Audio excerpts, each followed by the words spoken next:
Welcome to Safe on Deck. For episode 10, I sat down with Ryan Rankin in Pensacola, Florida. After earning his Wings of Gold in June of 2012, Ryan met his first fleet squadron at sea, aboard the USS Nimitz, to begin his career flying the E-2 Hawkeye, where he went on to qualify as an aircraft commander and a landing signals officer. Following his tour at VAWA 117, the Wallbangers, Ryan went on to become an instructor pilot at VT-10, the Wildcats, aboard Naval Air Station Pensacola, teaching student Naval Flight Officers primary flight instruction in the T6A Texan II. In 2017, Ryan embarked upon an ambitious project known as Ryan Flies to fly 52 different type model series of aircraft in a single year. His project took him across the United States and even to Europe to fly aircraft as varied as the Grob G103 sailplane, the North American P-51 Mustang, and even a UC-1 twin-B multi-engine seaplane. These days, Ryan flies the Queen of the Skies, the Boeing 747, as a first officer for a major international air cargo carrier. Thanks for taking the time to listen. In the future, I plan to continue to share similar interviews with both current and retired military aviators. If you have a question or a suggestion for a future interview, please leave it as a comment below. Safe on Deck, Episode 10 with Ryan Rankin. Enjoy.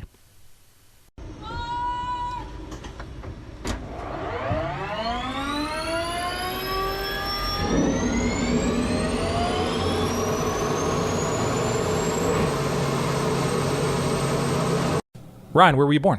Sarasota, Florida. Sarasota, Florida. Tell me about Sarasota. Love it. I grew up in the water, surfing, snorkeling. Is Sarasota a place that a lot of people surf? I feel like that's maybe something I wasn't aware of. Yeah, great question. So being on the Gulf Coast, it's not consistent at all. You know, you're definitely checking the weather a lot, and you get good, at sorting out when. And I grew up surfing back before there were cams, on the beach where you could, check the, again, the surf cam, right? It was all just based on like swell information and forecast and so on and so forth. And so there are a lot of drives to the beach only to get there to, skimboard or do something else, right? But yeah, it was, again, not super consistent, but went on plenty of, surfing trips as a kid, East Coast of Florida a lot, then down into Central America and Mexico. And so, really? I didn't know you traveled internationally. Wow. Yeah, just to surf, believe it or not, yeah. That's awesome. Okay, so then since you said it, where is your favorite place to surf in the world? Well, when I was stationed at Point Magoo, there's a break right on base there. It got washed out during a storm right before I left, so I don't know the status of it currently, but I believe it's sort of, back up and running, if you will. But the break at Point Magoo was actually like pretty world class, like famous, like this really wonderful wave, and it was always pretty quiet, just due to the fact that, you had to have an ID to get on base to go surf there. So yeah. Very cool. So obviously you love the outdoors. Obviously I know you love aviation, but I was going to ask, do you remember that first exposure, maybe as a little kid? I remember my first flight in an airplane distinctly. Do you remember what it was that kind of drove you toward aviation? It wasn't necessarily flying. It was just airplanes, right? I was always drawn to aircraft. There's something magical, special about them. I didn't have maybe this huge desire to fly, but to be around aviation, to be around airplanes. And I think just naturally, right? Like you just have to try it. If you're drawn to aviation, why not, try and fly and see if it works for you. My first flight in an airplane was as a young kid. I'm maybe 7 or 8 years old. It was in a 172 that was owned by my father's friend. And I don't remember much about it other than that. I was sitting in the front seat and he asked me if I wanted to fly. And I said no. It seemed scary, right? So after that, flew commercially, but first time really soloing an airplane and flying an airplane was in the Navy. So, yeah, pretty cool. Yeah, I just knew it was something that, something I was drawn to, something I needed to do. And, but it wasn't like you were like hanging out at airports as a high school student. No, I wasn't that guy, right? Like I wasn't. I was that guy. No, and that's okay. Like, yeah. in hindsight, I am that guy now. Yeah. But growing up, no, it wasn't aviation. I didn't grow up in an aviation family. It wasn't something that any one of my friends or my parents or grandparents, it just truly was kind of this thing out of left field I just was drawn to. And so into air shows, as kids, but there wasn't, the aviation mentor growing up. It's going to sound like a silly statement, but how great did air shows used to be? The variety, I think they used to actually fire off missiles and stuff. Some of the older ones, 60s, 70s, air power demonstrations. And so having said that, greatest air show I've ever been to was on the boat during Tiger Cruise, and they do the air power demo I've heard thing. About that. Yeah, where they're dropping and stuff. So yeah, it was cool to see that.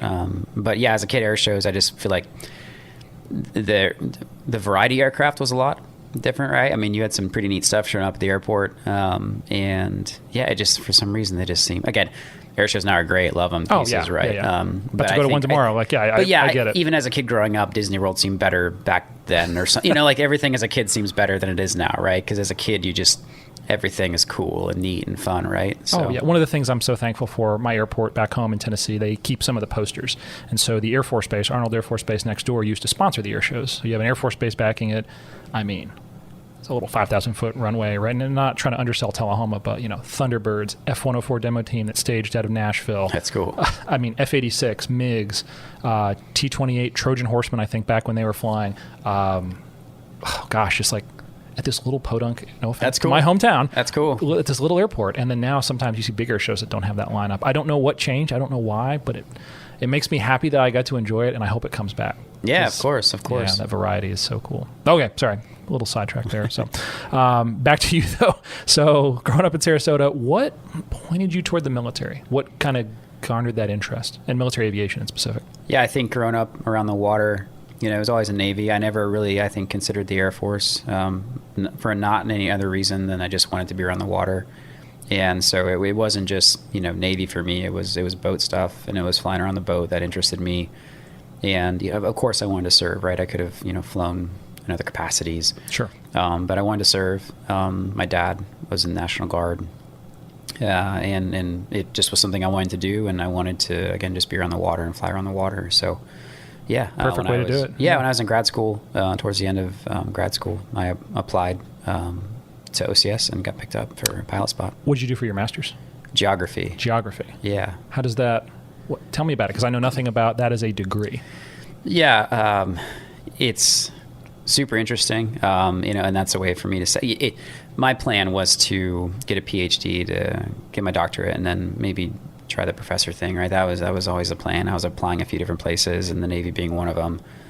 And so as a geographer, if you will, there's many different sort of like sub-disciplines, sort of under the geography umbrella, right? So a lot of what I looked at was natural hazards, human perception, of maybe hurricanes, say, and then, using, data, using GIS to make maps that would affect policy change, as far as, evacuations and that type of stuff. Again, this was, 20 years ago. And so, yeah. Dangerous to do the math. Yeah, right. Yeah. But for me, it was to answer your question, a lot of natural hazard research, perception of natural hazards, and then did a lot of GIS, which has come a long way in 20 years, but a lot of map making. Gotcha. Very, very cool. Okay, so you mentioned, obviously, OCS. What's the process, the application process like? Because so many people I know have I don't know, like they think like you walk into some recruiting station or something and, I want to be a Navy pilot. I don't know what people think it is, but I'm always curious for people to describe their path into the military. So what was OCS, and what was even just applying for OCS like for you? Yeah, when I spoke to, I just like, I think a lot of people, in college when they go to apply, if they have a degree, there's an officer recruiter and then there's an enlisted recruiter, they both have the same sort of goal, but, if you have that degree and I think it's still the case now with the Navy, right? But I went to the officer recruiter and basically chatted with him on the phone. He was a H-60 pilot and, talked to him about flying and what the requirements were, and met him in person, did that sort of interview, if you will, and took the ASTB. I don't know if it's still the test people take. I think it is. Okay. Yeah, I think it's changed a little bit. So I studied minimally for it. Took the test, did okay enough, I guess. For those listening, there are study books. Yeah, I don't recall. Highly recommend it. Yes. Yeah, so apparently I did well enough, and it was months went by. It's not a quick thing, right? It's like, I think I forget when I started the process. It was 8 or 9 months before I found out, because applying for a pilot spot, there were few to come by, and there were months where boards didn't have any, right? And so I was asked, what are your second, third choices? And I just basically said, I want to fly airplanes, and so I didn't apply for anything else and waited for those spots to come available. And when they were, thankfully, I package looked good enough, and I was selected. So yeah. Nice. Very, very cool. So, yeah, you said about 8-ish months. So your first exposure to the military was showing up day one OCS? Yep. Newport, Rhode Island? Yep. What time of year? January. Oh, nice and cold. Yeah, it was chilly. Yep. Especially for a Sarasota boy. Florida guy, yeah, right. Nice. Cool. What was any just, I don't know, memories that stick with you from OCS? I just remember, you're so tired all the time, right? I mean, and that's by design, but after the initial transition, the yelling and getting used to that, right? It's just something you do. You just sort of, you get into this like flow, just autopilot where you do what you need to do, you study for your exams, and you just, I think at the time, it was like, meal to meal, day to day, week to week, right? And just the time just goes by, and before you know it, you're done. Yep. And you graduate and then head down to, for me, Pensacola. I got really lucky. I showed up the week of Thanksgiving. So it's like 4 days right into a 4-day holiday. Right? Nice. And then the first month is kind of the big air quotes here because it's not tough, but the toughest month. Yeah. And then 2 weeks of Christmas. About to say you got to go home. Yeah, that's cool. Well, I actually stayed there, so I didn't burn any leave. So because we weren't doing anything. So 2 weeks of hanging out, and then the last 2 months it was all downhill from there. Yeah. So it's all about timing. But that's perfect timing. Yeah, for me it was right after all that stuff, and so people were back, recharged, ready to go, unfortunately. Yeah, I do remember I've never been in a blizzard before, and I was in 2 legitimate, like, official National Weather Service declared blizzards, and I'll never forget, like, arms locked out holding a snow shovel and getting blown sideways across the ice. Just thinking, like, this is, because it's the wind that makes it a blizzard. I didn't know. I thought it was like snowfall. It's the wind speed. Yeah, I've as a Florida guy, I couldn't tell you, but I did have a short semester-long stint in Missouri. I played football in college as a kicker and punter, and I transferred up to this small school in Missouri. And in the winter, I just left Florida, again, surfing more than I should have in school, and super tan, like bleach blonde hair, showing up to this small school in the Midwest, a tan, puka shell necklace at the time, right? Just showed up, looked like an alien to these people. And so it's similar, sort of like, what is all this white stuff? This wind it's really cold, right? And so windy too. yeah, exactly. So no, I do have a little bit of blizzard experience, but like to answer your question, super cold up in Rhode Island in January. Were there a lot of pilots in your class, or was it mostly SWOs or Intel? Or I think there were 4 or 5 of us, and I still am in contact with every single one of them. So. Only 4 or 5? Yeah, there weren't many. Like 20 or 25. When I went through, like it wasn't. They weren't taking a lot of guys or gals for flying. It just was harder to come by, I guess. So lean times, yeah. Okay, so you mentioned down to OCS, what they call it, OHARP. I got like a month in Tennessee. No, I went straight down to Pensacola. Yeah, right into it. Okay, what was let's see. Well, let me backtrack. Please, I got married in between OCS and Pensacola, so somewhat important. Yeah, huge life event, greatest day of my life, and that was. So what did you do it in uniform? I did, Nice. and some bars and not a whole lot else, right? So, Get the GWAT, the participation trophy ribbon. Yeah, I think that was it. Yeah, we didn't do pistol qual or anything. So No way. Oh, I got lucky. Only like half our OCS class got to do a pistol qual. So I hit most of the targets apparently, but enough to get a ribbon, right? So get a ribbon. Oh man, that's but awesome. It was cool. Yeah. Did you get married up there? I know some people that got married in Sarasota. In Sarasota. Okay, so back home. Okay, wonderful. So then the 2 of you, the team. Heads up to Pensacola. Yeah. No flying time before the Navy. So I'm guessing, was it IFS? IFS, introductory flight screening. Mm-hmm. You remember how many hours, how many flights? What was it like? Because it's, for folks that aren't familiar, obviously, please throw it in Google. But the IFS program has changed a lot over the years.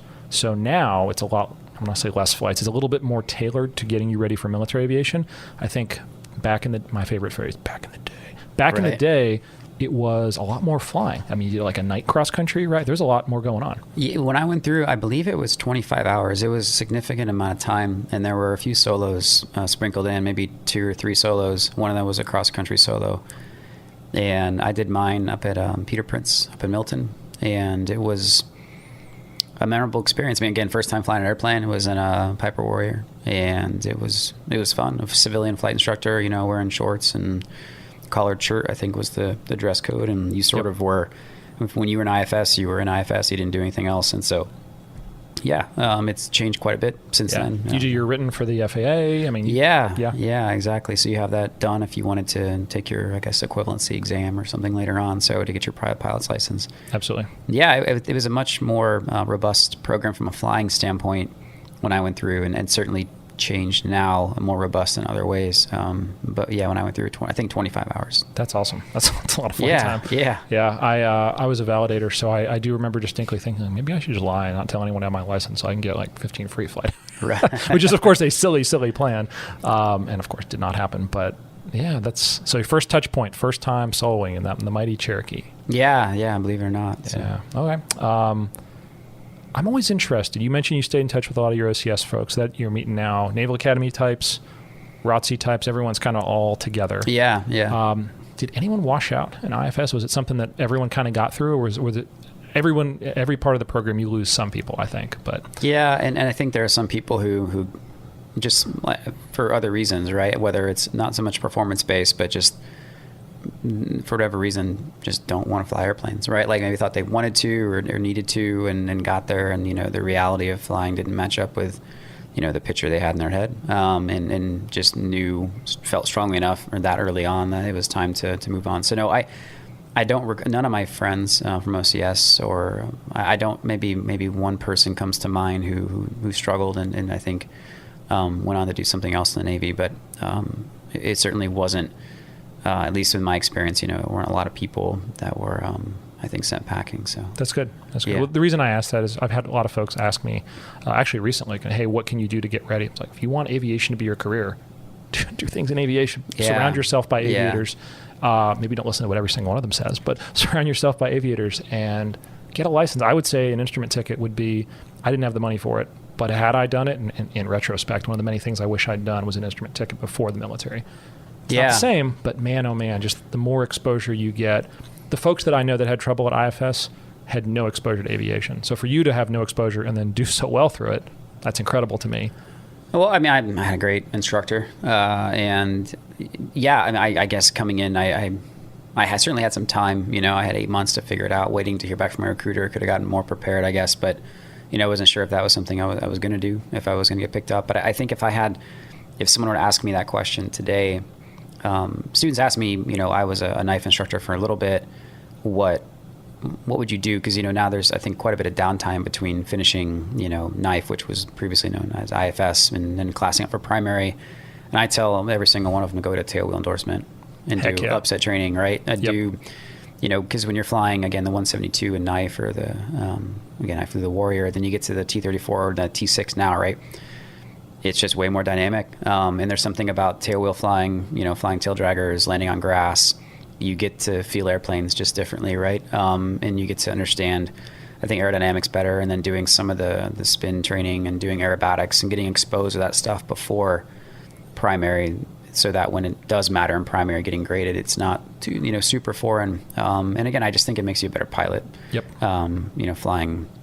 Flying tail draggers, and so that's what I tell most students, or what I told most students when I was an instructor at knife. I thought I was hot shit because I was a glider pilot and a helicopter pilot, and that first time even a little champ when your tail's all over the place and the winds, you cannot ignore. A Cessna, a Piper, you can kind of plonk it down. It's not good. It's not the way you should do it, but you can kind of hide some of those inadequacies, so to speak. Yeah, in a tail wheel airplane, it will humble you. It keeps you honest. Yeah, absolutely. I thoroughly enjoy flying tail wheel aircraft. Again, it's been a while, but it's... Well, you mentioned it because I know you have a wide, and we're going to get to it later with the project that you did, but what would you say favorite and least favorite tail wheel airplane? I know that's a broad spectrum, but favorite and least favorite, if you could give me what are your... I'm catching you off guard, I know, but... I would say favorite... I mean, it's hard to not say the Cub, right? I mean, it just is like... There's something to just looking at it. It's just cool old yellow airplane, right? That just it's quintessential. It's like it's iconic. So I mean, favorite to fly, I'd have to be the Cub. And then I say least favorite. That's hard.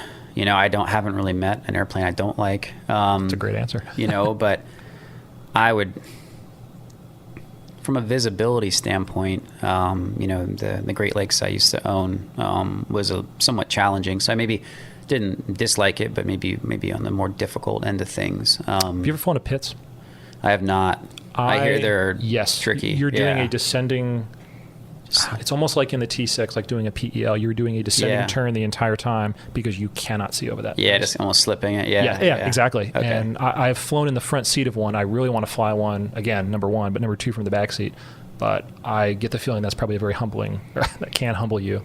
Yeah. And then the S1A, the single seat, I'm told is even tougher because it's very short coupled. Yeah. So, yeah. I don't know if that makes it a bad, I'm not saying it's like a least favorite bad airplane. It's certainly not bad, but just different. It's not like, I have all this tailwheel time in an RV6. Dude, I don't even have to S-turn. I can see over the nose.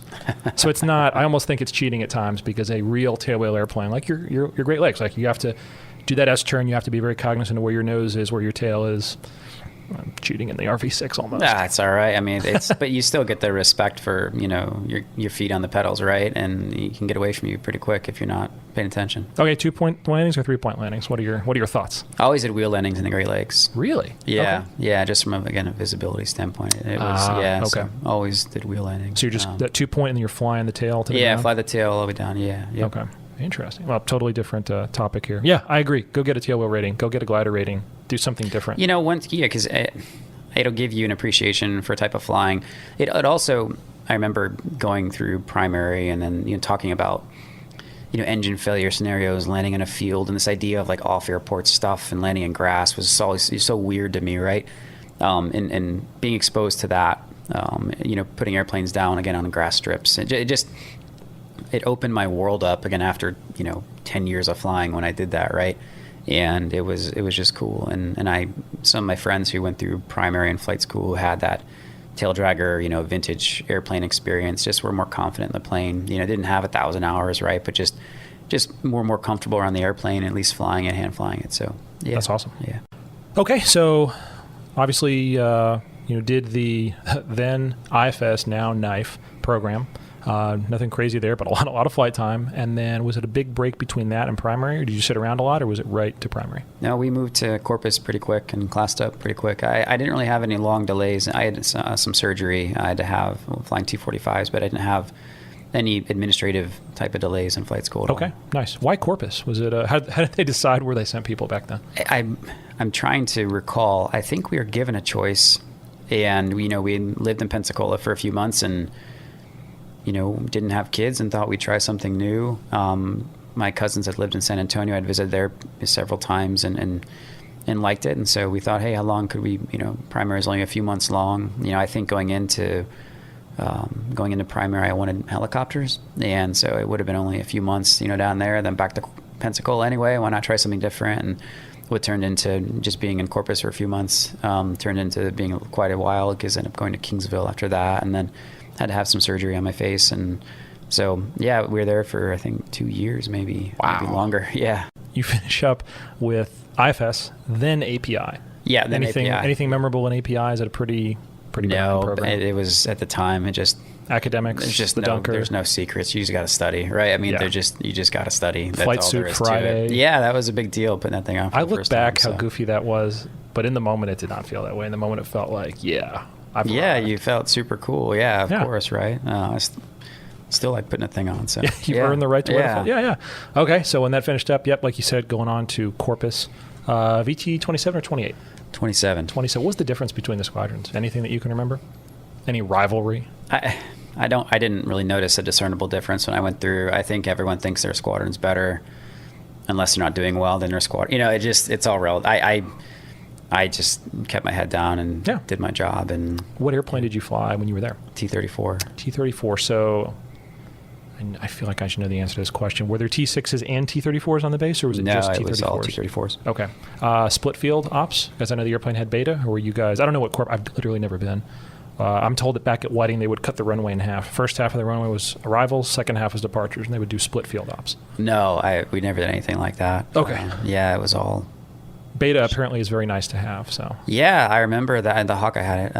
The reverse thrust. But the T34, the little button, if I remember correctly, on top of the power lever, you push down. And I could be not remembering that correctly, but it's nice to have. What did you think of the T34 from the Cherokee? Both low-wing airplanes, but I think that's probably the only thing they have in common. It's hard to give a fair assessment of T34 because primary is difficult. And, you sort of associate the parts of the not fun you're having. You blame it on the airplane, I think, right? I flew a T34 after flight school much later on. I had a lot of fun in it. By the time, it was just sort of this device that was there to make my life painful, right? So, but in the moments and the solos and that type of stuff, that was a lot of fun. But when someone's in the cockpit barking at you, right, it's hard to really enjoy the plane as much as you would like. But it was very capable. Got to open the canopy and fly. I mean, just a neat airplane. So really? What for? Just air conditioning, basically? Just slide it back. Yeah.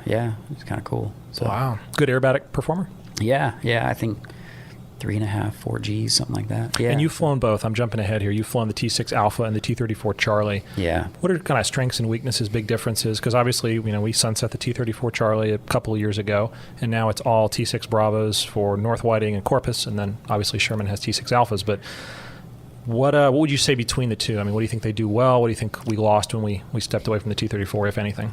The 34, it just was an older airframe with older avionics, a lot of, it's all analog gauges. I mean, you're, staring at CDI needles that are just, just the avionics from the instrument standpoint, much older school type of approach to it, right? And again, this was generationally speaking as well. When I went through, this is pre-iPad and all that other stuff, right? So a lot of paper pubs and flipping charts and the way it should be. Yeah, right. And so it was much older school, right? There was the instrument hood and that type of stuff. And was it an actual? So I know in the 45, it's like an actual big hood. Was it the same in the T34? Well, I think it was this thing that had like Velcro on it, and you put it just like this little like sheet basically you put over your head. I remember using it. I don't remember the ergonomics and how to do it, but you would stow it in flight. It's not something you would take off, obviously.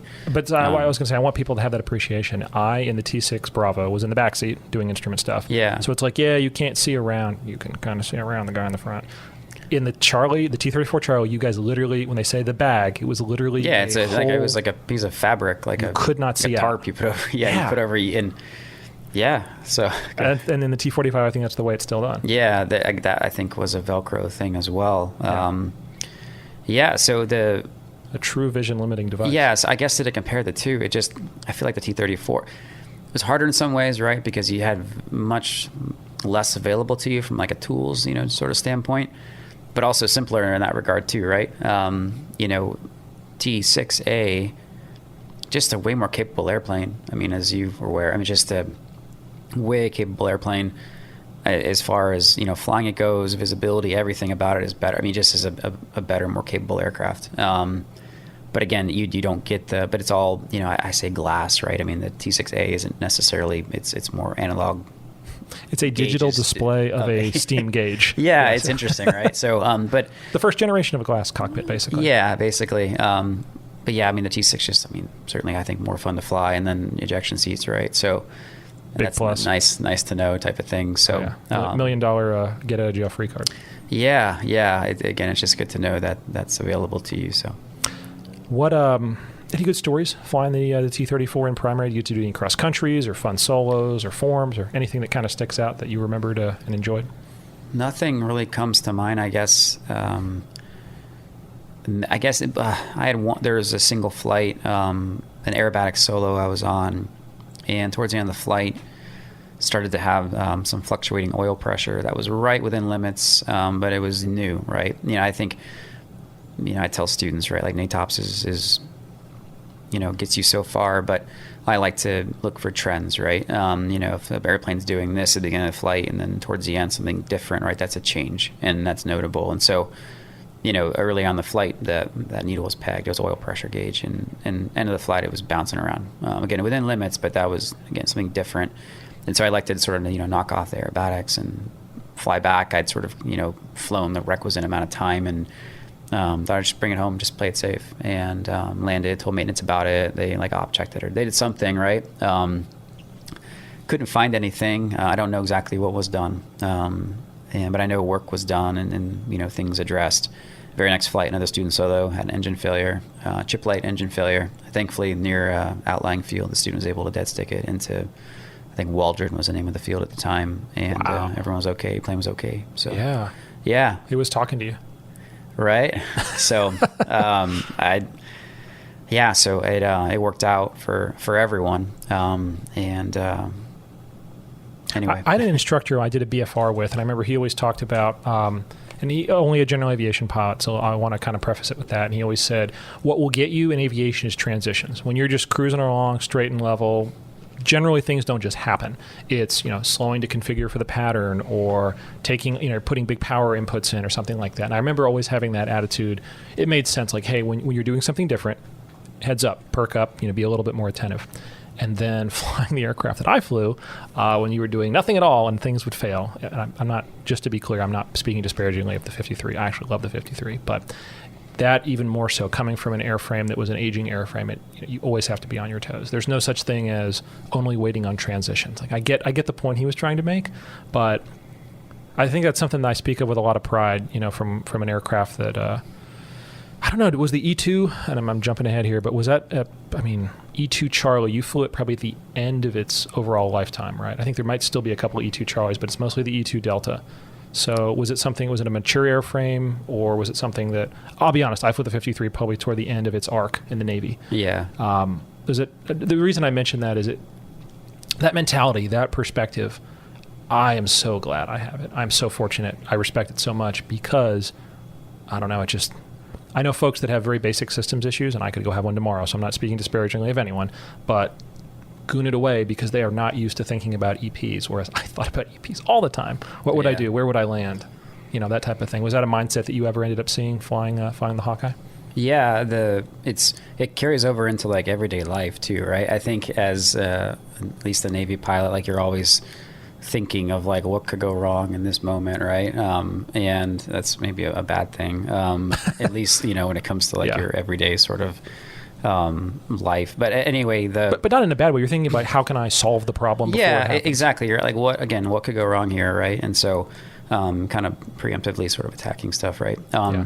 Flying the Hawkeye, I don't know if it's my personality, but you're just always, not say you're waiting for something to go wrong, but you just like it's ingrained in you, right? Navy flight school is, if I had to put a percentage on it, 60% of it was emergency procedures, right? And handling them, if not more than that. And so when you get to the fleet and you're flying the Hawkeye and you're done with training, you're just doing your mission, you're just sort of spring-loaded for that simulated EP to happen, right? And, or the real one. And so I think that, I don't think it was the Hawkeye necessarily, which, made me think that way, but it was just, 3 years of Navy flight school, just constantly handling emergencies, and so the plane itself though, the Charlie, the Delta, if you look at them now, it's still very much a Hawkeye, right? It doesn't look anything different. There's a couple minor things if you know what you're looking for. Now the refueling boom, of course, right? But it's still very much the E-2. I believe I have not flown the Delta. I hear it's a great airplane, for those who've flown both, but visually speaking, at least, it's still very much a Hawkeye. It's a Grumman product. And, but you're right. I think that I feel bad for folks that don't get to fly in military aviation, specifically naval aviation, because that mindset, always thinking about emergencies. I remember as a civilian pilot, I was very fortunate. My civilian CFI had been an Air Force T-38 guy, and he beat that in early. Like, I know folks that only talk about EPs toward the end of their training before a check ride. Yeah. And that kind of scares me. Like, no, bang, motor's gone. What do you do? Yeah. It has to be ingrained. So anyway, I'm way off topic here. Let me try. No. It's great. No, it's a healthy way to approach flying, right? Yeah, absolutely. Okay, so ending in the T34. So there's a basic stage. You solo, you do aero, you do form. Did you do a form solo? And that's changed. The 34, in the T34? yes. Uh-huh. Yeah. I know some squadrons do. Oh, gosh, what was it? For me, I got fortunate. It was myself, a buddy, Eloy Duran, who went on to fly Hornets, and then we had an instructor pilot and a third airplane chase us. But then I'm told one of our sister squadrons at Whiting, it would be an IP in one airplane and a student solo in the other for their form solo. So everyone does it differently is the reason I mentioned that. Yeah, it was a two student solo, and I remember it is a dance, right? The formation, it was very much this very choreographed thing, right? And it was, you did, cross centers and you just all this different stuff all at this. And so I remember my form partner would come over to our apartment complex, and we would walk through our apartment basketball court, like two little airplanes walking around, make sure obviously no one was there. It doesn't look weird. You wouldn't want anyone to see that. Yeah, we do the radio calls, and we would do the check-in on TAC and do all this stuff, right? And you could walk the whole flight beginning to end, and you did that over and over and over again, and you just eventually went in the plane and did it, and it worked out. So I've heard of people doing it on bicycles, which seems like taking it to a newer, nerdier level. That actually is a way better way to do it now that I think about it. Yeah, well, because you're doing something physical. You're using some of that brainstem power, that horsepower, just to do a basic task, which you cannot model that distraction of flying an airplane. Maybe you can, though, using a bike or I don't know, something. No, it's a great point. When I told my students previously, if they had, any advice, I would just say study distracted, right? Like get your procedures down cold and, in a dark, quiet room by yourself, and then start adding things to distract you, right? Whether that's, again, riding a bike or running, and then listening to, liveatc.net as you're, reciting EP, right? You have to learn how to do more than one thing at a time. Yep.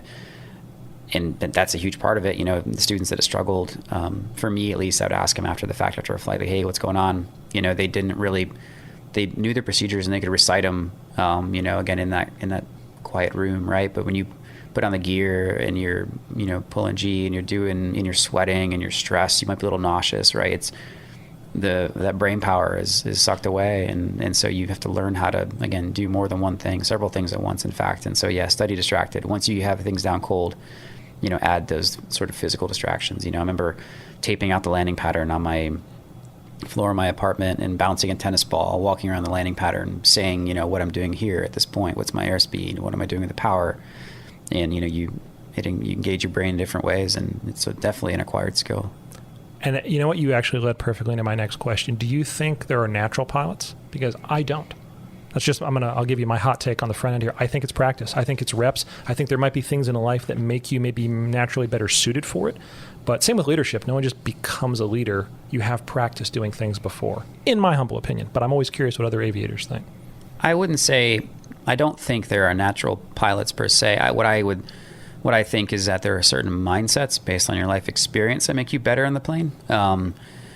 And again, I've flown with some people who are really great in the plane, great stick, so to speak, and then had an issue, messed something up and couldn't compartmentalize and completely fell apart, right? And then there are people who had zero aviation background and got into this and somehow just, rocked the program. And again, people coming in with a bunch of prior flight time, and by all accounts should do really well in primary, wash out, right, or Triton. Oh, yeah. And that's weird. I do think for naval aviation, there probably is a mindset.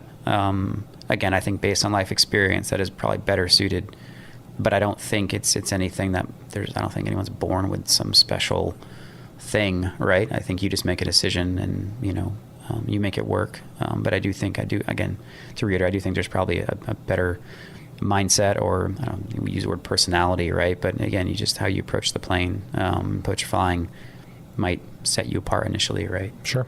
And I know folks, just like you described. I remember a guy in VT6 that had tried it. He quit. He DOR'd, drop on request, 3 or 4 flights into the program, and he had a bunch of prior flight time. And he just said, what was it? It was something memorable, like, I can't be a student again, or I can't learn a different way. And I was just like, buddy, you're going to be doing that your entire career. I guess it was good he self-identified earlier rather than later, but it kind of made me sad because I had, a couple 100 hours of flight time. But when I joined the Navy, maybe to a fault, I wanted to learn the Navy way. Yeah. Because it is different, and there's some good and there's some bad, but you have to press the I believe button. Yeah. Okay. When did you select? Like, what was that selection process like when you finished up in the T34? It was at the end, they gave you the dream sheet and you put what you wanted on it. Okay. And I wanted tailhook. Okay. And just based on what we were talking about earlier, being around boats, right? And water. Yeah. And you selected either, you put, I think it was T1 maybe for Meridian and T2 for Kingsville. And then I think I put Helos 3rd and Maritime 4th. Okay. So there was no E-2, C2 dedicated track? No, it was just tailhook. Okay. And so Meridian, there weren't any spots for anybody, I think. And it's all grade-based based on your NSS, which is was it Navy standard score? Standardized score, yeah. Something like that. And so for those who don't, it's just basically your grade on a standard deviation bell curve, right? You and your peers. And you had the last 200 students, I think? Yeah, I think you had to have when I went through, above a 55 NSS. I forget what mine was. But I had the grades to at least put that down. And it was... I got Kingsville, which again was right down the road, and so we moved. I think it's 20 miles. It wasn't long. Oh wow! So, it's really close. For those who've never been, what is Kingsville like? Is it a good town? Is it a busy town? Is it just a flying town with the base there? Well, it's easy to stay focused on, again, what you're doing, because there wasn't, I remember, a whole lot to do other than just, focus on your studies and your flying, which is a good thing, and advanced. And Corpus was so close, right? I think it was like a 45-minute drive to go to like a bigger city, right? But Kingsville was just a quiet town. I mean, I enjoyed my time there. Who were your instructors? What was the background of most of the folks there that taught you how to fly the jet? Yeah, it's all going to be E-2, C2, and then TAC Air. There was, I think nowadays you might see maybe a little more diversity there in instructors, but when I went through, it was all people who had tailhook experience. A lot of LSOs flying with you, and again, people who flew the stuff that you're about to go fly. One of the things that I find so interesting, though, I think a lot of folks don't realize in the primary squadron. So let's see. VT 2, 3, 6 at Whiting, and then 27 and 28 at Corpus. It's a lot. It's mostly maritime, and then helo guys. Yeah. I know I can count on one hand, and I wouldn't even need all the fingers, how many jet guys, Navy and Marine Corps, that were there. So you don't get a big perspective, I guess, is what I'm trying to say, from the jet world, the tailhook world. But then when you're in Kingsville, that's all you've got. Was it a big shift? Was it a big difference? Could you tell in the mindset, the mentality? Yeah, they're absolutely different mindset, different mentality. How so? It's hard to explain, really. If I had to, in primary, the focus was very much more academic. You had to be good in the plane, don't get me wrong. But it was you're being groomed to, again, know your stuff and know your systems and know your EPs. And so that was heavily focused. And towards the end of primary, right, it started to become more stick and rudder. I mean, you had to be there and do well flying the plane. But I remember the briefs were, I think significantly longer. And again, it was a lot more emphasis was placed on the briefs and briefing well. And then going to Kingsville, my experience was, it was a lot. How you flew the jet was, a lot more emphasis put on that, and a lot more solos too, right? And so, and it's just a lot of airplane to wrap your head around, and you have to think ahead of it. You can get yourself in trouble really quick. And so the focus in Kingsville was, I think, again, if I'm remembering correctly, more about how you handled the plane, because, you can, study your face off, but if you're not ahead of the jet, you're going to get in trouble flying it. The T34 is much more forgiving in that respect. T34 is what, maybe like 200 knots? I don't even think it was that, maybe 180. And so again, and then what's the T45? Yeah, a lot faster. So I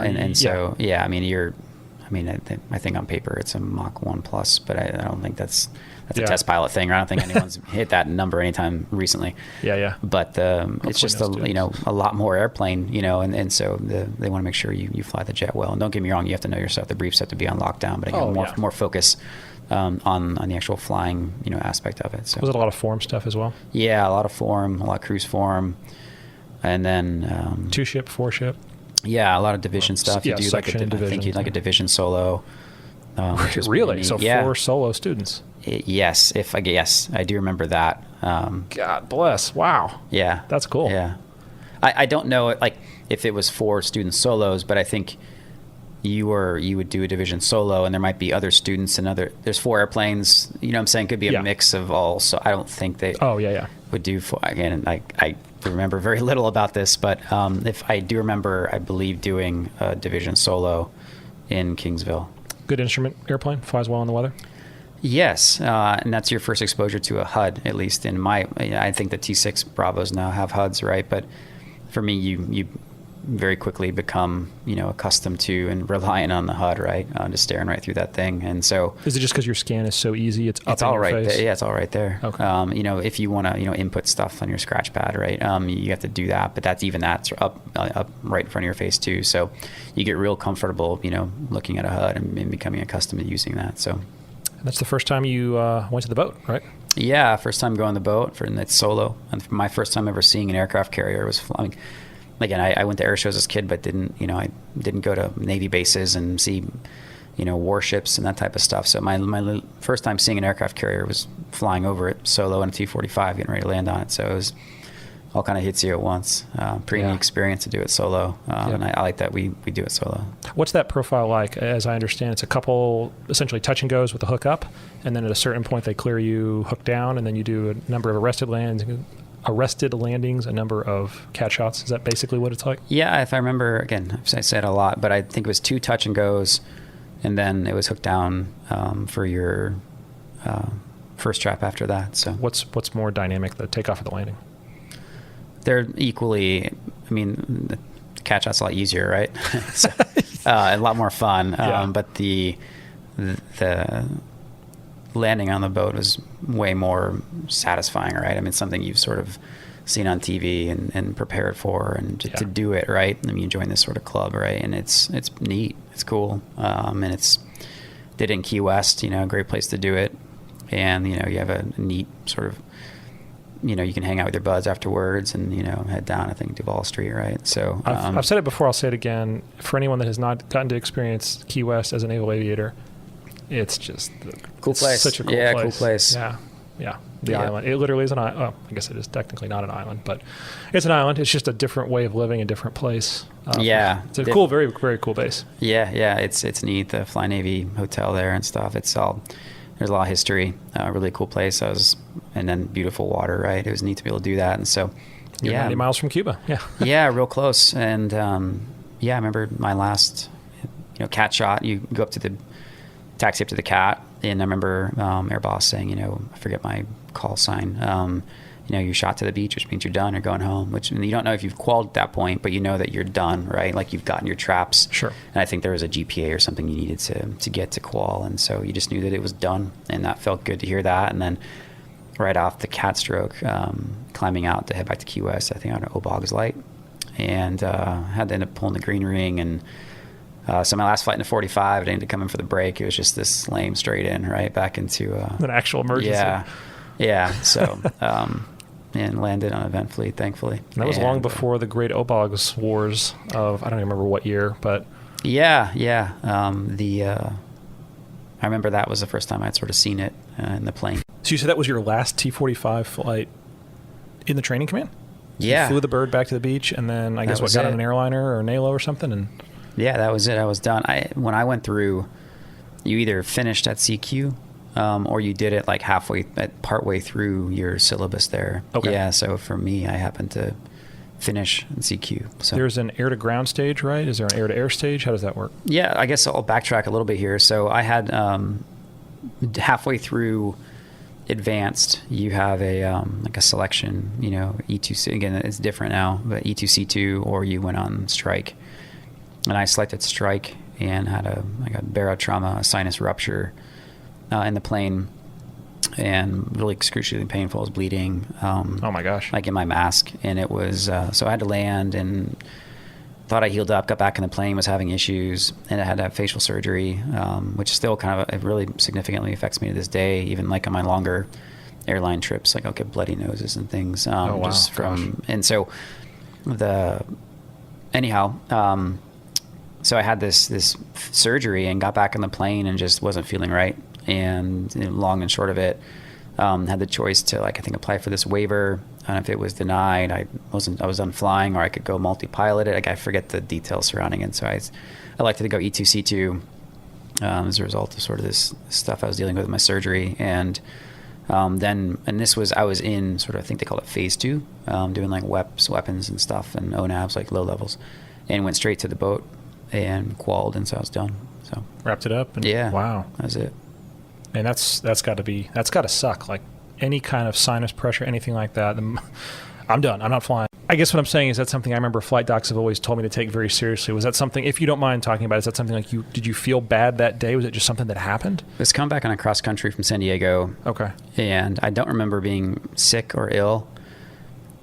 I remember we were just descending on an ASR, just a surveillance approach. Yeah. I was flying, and from the back seat, and it just was around 3,000 to 4,000 feet, just immediate, excruciating, just needle, like knife-like pain in my face. And I think I just said, "Your controls," and you're flying now. So had I been solo, I mean, I certainly would have, got it together, but I was not happy.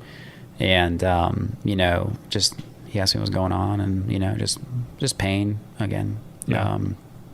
But it was, yeah, had some images taken, and doctors recommended, after I tried to get back in the plane, recommended the surgery. So how fortunate that you were able to still continue on and keep flying. Yeah, I was worried, right? Because yeah. before you get your wings, you're sort of had this this feeling that any medical issue, you just they'd be like, I'm not sure this is right for you. And so thankfully that wasn't the case, and I had the surgery, the endoscopic sinus surgery, and I think I was down for 4 to 6 months or so. Yeah. Wow. Yeah, it's a long time. That's a long time to be. And that's what I tell folks, because what little I know is, you're going to be out of the airplane for a hot minute, because you need time for everything to heal properly. Yeah, especially with the pressure changes, right, in the jet, and they've just, just messed with your sinuses, right? And so it took some time. So like I said, when I got back in the plane, it wasn't fully healed, or I didn't feel it. It just was, so. Yeah, but you came back from that. You CQ'd, and CQ'd. With your emergency, you're back to the beach. Yeah. And then off to VAW 120, right?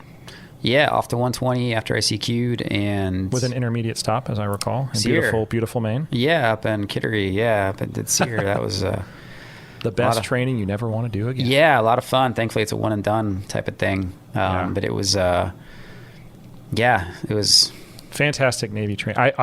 I say this with no joke whatsoever. I highly recommend it to anyone that has the opportunity to go. I don't know that I'd want to do it again, but if you take it seriously. I don't know. Number one, had never been in the snow of the mountains of Maine, and that was pretty badass. But number two, it was literally a foot of snow the entire time we were on the mountain. We were the second coldest class of the year, for whatever brownie points that gets you. Those lessons can apply to the rest of your life if you remember them. Yeah, it's great. They absolutely can. Yeah. SEER was a great experience. I remember when you haven't eaten for a while, right? Yeah. And all you can think about, is food. Yeah. And coffee. And I remember we got on the bus after, and they hand out these box lunches or something, right? And it was this lame Capri Sun.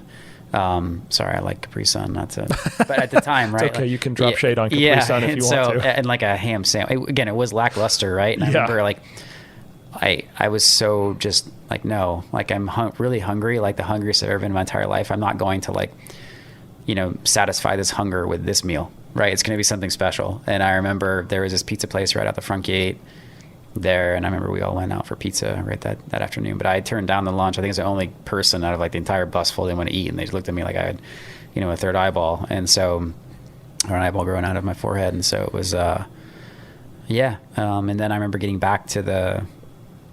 This bus, I think it was 2-3 hours. It was a long bus ride getting back to base. 3 hours is a long way. Yeah.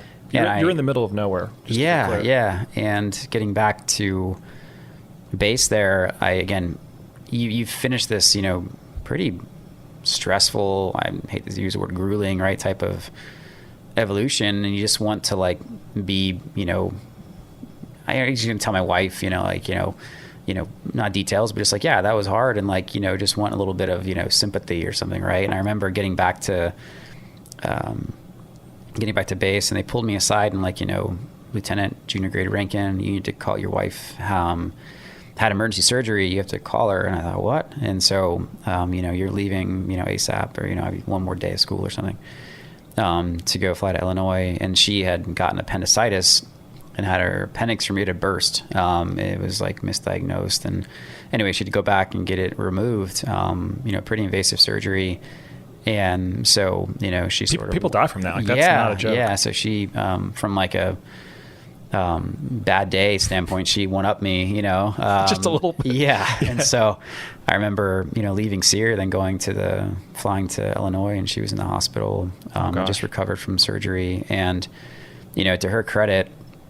Again, I still am angry with her to this day for doing it, but she, I think we were told, I don't know if it's true or not, if you're pulled out of SEER, middle of SEER, or even a day before you're done, you have to start over, right?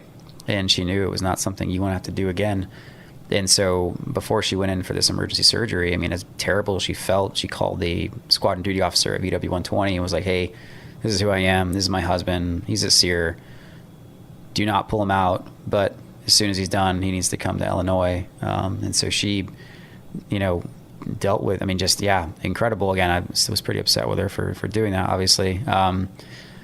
but yeah, so when I was done, she had already sort of had the surgery, and I was just now finding out about it. And so, yeah, I was there, and I missed the E-2 C2 like airframe selection because I was in Illinois when my class selected airframe. So since you mentioned it, I've heard some stories Yeah. about how that. So obviously, for those folks listening now, it's no longer a thing, right? You're either going to go TAC here or you're going to go E2. The C2 is being, oh gosh, what's the right word? Sunset, I guess. Sundown. Yeah. Sundown. Yeah, the replacement will be the COD Osprey. CMV 22B is the official COD Osprey name.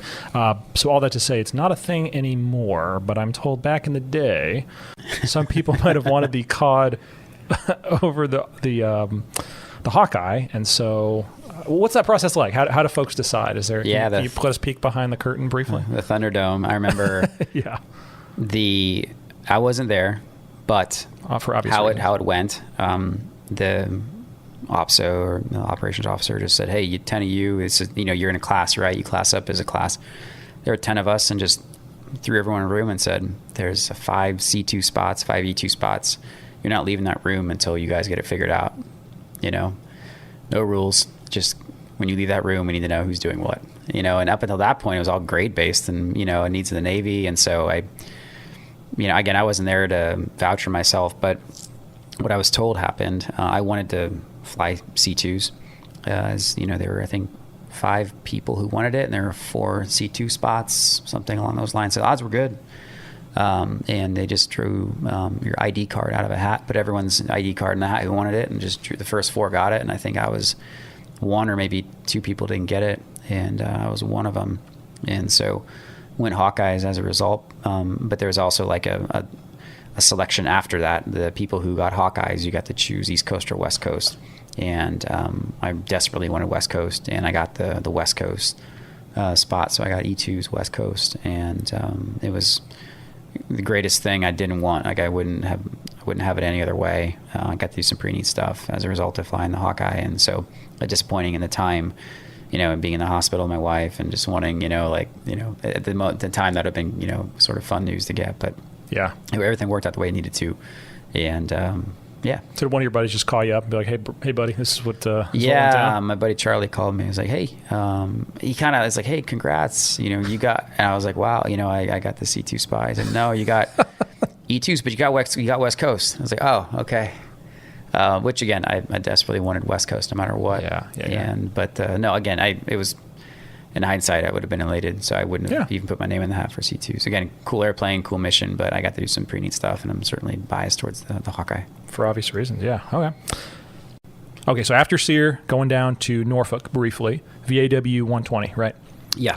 E2C and was it E2D at all at that point, or was it just the E2C? Just Charlie's, and I think there were the legacy ones that had the steam gauge, the analog cockpit. Yeah. Okay, like E2A or B? I think Group 2s or something. It was, I forget what they were called, but it was an older, it was a C, but there was the avionics suite. I forget what the name for it was. Okay. So when I went through HM12 and I learned to fly the 53, they taught people to fly the 53 Echo, one aircraft. 120 teaches folks to fly the COD and obviously the E2. Yeah. What is that like? Is it? You're around the guys that you were just doing a lot of training with anyway, but you're still stovepiped, right? You're a Hawkeye guy, you're a COD guy, but you're in the same squadron. How does that work? Yeah, the airframe is so similar that, even there's a lot of crossover with, I guess, some of the maintenance as well. And I actually have more time in the C2 sim than I did the E2 sim in the FRS. And I think our sim was down, but it was very similar to the same sort of, MFDs and displays, and some of the engine stacks and stuff was different. But, you did a lot of your flying in the C2 sim, at least when I went through. Interesting. And so, I do think I have more COD sim time in my logbook than E2 sim time, at least when I was at the FRS. Strange tangent that does not apply at all to this. A lot of folks don't realize your instrument check in a Navy aircraft does not have to be in the fleet aircraft that you fly. And I mention that because I had friends in the 53, so a multi-engine helicopter, that may or may not have done their instrument check. And if this person is listening, they know who they are. In the F-18 simulator at Oceana. And that stuff got shut down very quickly when an 06 found out. But yeah, because the NATOPS, and that's one thing that I think is really, for folks that don't realize it, NATOPS is written, NATOPS, well, now it's CNAV 3710. It used to be OPNAV, but CNAV 3710, basically the Bible for naval aviation, is written broadly in some ways. It has to be, right? It has to be, it's a starting point for a lot of It's a great strength because other services, and I've spoken to a couple other folks that have experienced other branches of the military, it's a lot tighter. They don't have to be. And so anyway, I just thought that was always really humorous. He's like, yeah, I got my instrument check done on the Hornet sim. I'm like, what? And again, it got shut down when someone found out about it. Kidding. But yeah, because an instrument check is an instrument check. And right. So it is possible to have a broad experience, I guess I'll say. Any good memories flying the Hawkeye, learning to fly? What was it like going from the T-45 to the Hawkeye?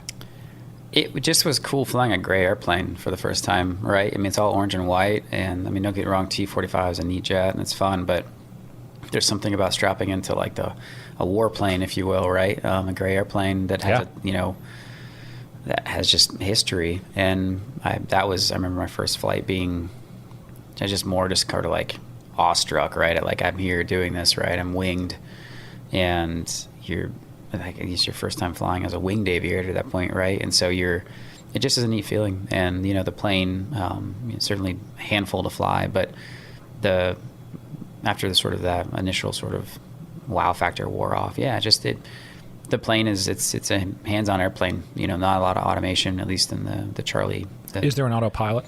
There is. It's like a heading hold, an attitude hold type of thing. Again, I don't know what the Delta has, but it's not. So it doesn't fly a flight plan for you. It's simply it holds your heading, it'll hold your attitude or altitude, and but you're flying the airplane. Again, it's not programmed to an FMS or anything where you can't load a flight plan and then the plane flies it for you. It's not that at all. It's not connected in any way, shape, or form to any sort of navigational software in the plane. Is it a physical airplane? Does it take a lot of physical strength? Yeah, I don't know, but strength is right. It's just a lot of stick and rudder. It's all cables and actuator. There's no fly-by-wire, no computers making decisions for you. It's all what you do with your hands and feet is what the ailerons rudder elevator does. So can you fly it? Let's say if you lost tides. I mean, you're going to blow the gear down, emergency extension, but could you fly it? It's reversible flight controls, or is it boosted? I guess is what I'm trying to ask. I don't recall, to be honest. Like the T6, for example, if I lose tides, I got to get the gear down, but that's all I care about. I can still ailerons, elevator, rudder, it all still works. I'm just wondering if it's the same thing in the Hawkeye. Thinking back to sort of those days, I do believe you could sort of muscle it, okay. But I don't recall. It would suck, I'm sure. Yeah, I don't recall. It's certainly not something you look forward to doing, like a 2 arms around the yoke, kind of thing. When do you bring it aboard the carrier for the first time? When you CQ at the FRS, okay. I think it's like, the last thing you do. It is the last thing you do. And it's your first time going at night. And just by virtue of the fact that it's a multi-pilot aircraft, you do have an instructor with you. As a RAG instructor. And I remember just nighttime, it's strange. When you CQ, you're so prepared. You do so many night FCLPs, which is field carrier landing practice, that doing it around the boat, it didn't hit you in that moment how, at least for me, how just wild that was, the nighttime stuff. Because it's just, when you get out there, it's bam, bam, bam, bam, just trap, trap, trap. And you're getting them done, and you don't have time to really even just think about what you're doing. It's just trap, cat. And not until I got to the fleet, I was like, wow, this is really wild that we do this at night. And yeah, at the time, I don't remember being, wow, that was a night trap, and that was, really hard. It just was something you're just an autopilot at that point, so to speak, right? And just, just want to get this done and over with. And depending on, the instructor you're with and what the moon illumination is that night, some nights are better than others. So, and you always trap from the left seat, correct? Always, yeah, from the left seat. Why is that? Is it because the way you see the landing area, the ball? Yeah, the landing pattern during the day is just left-hand turns, right? And so just visibility of the deck, and I think that's transferred over, to nighttime as well. And you get really comfortable flying from left seat. Flying from the right seat in the Hawkeye just feels weird. It's like riding left-handed, but in the 747, fly from the right seat, and that doesn't feel weird, So, but at the time, flying the Hawkeye, it was very, very alien to fly from the right seat.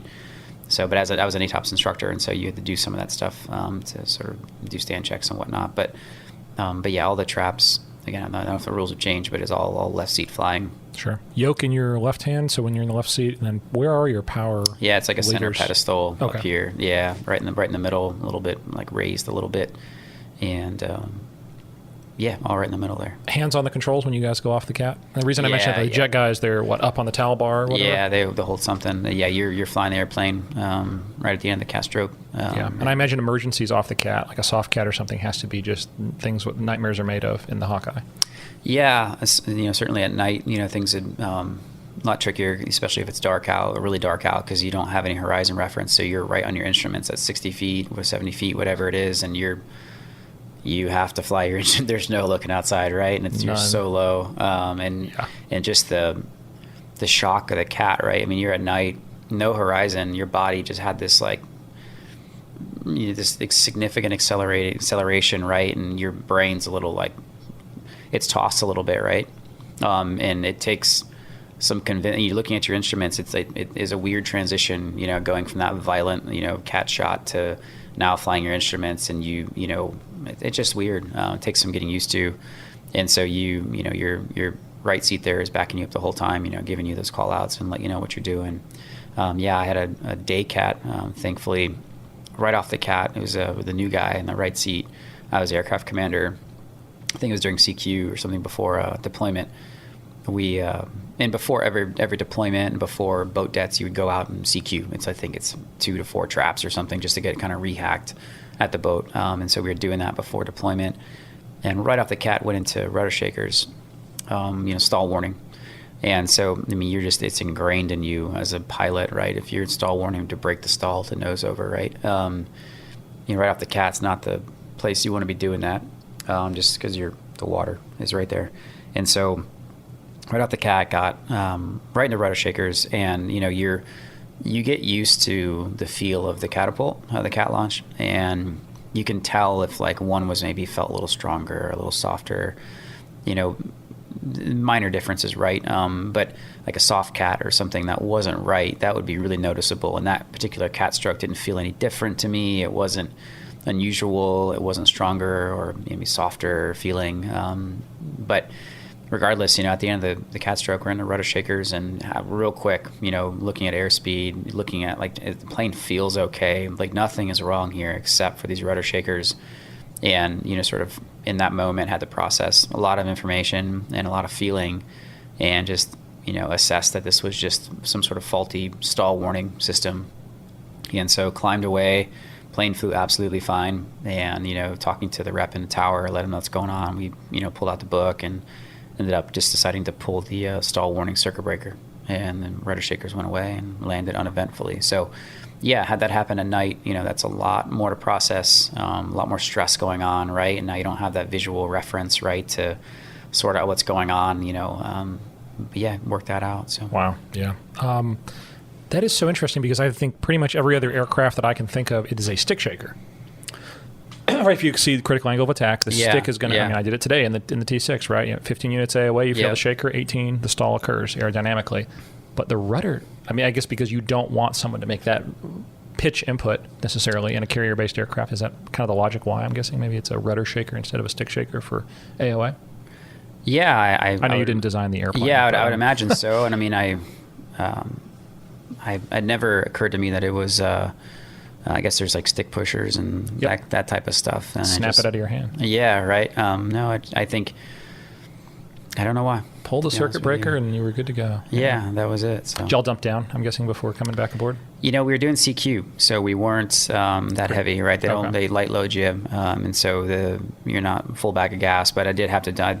Another sort of emergency comes to mind where we had to dump a full bag, and that was, so to backtrack a little bit, all these jets, whether it's a Hawkeye, EA-6B, which isn't around anymore, or a Super Hornet, F-35, they all have max trap weights. So the plane, if you take off with a full tank of gas, you can't just come back and land. I mean, even, again, the 747 has, different sort of fuel.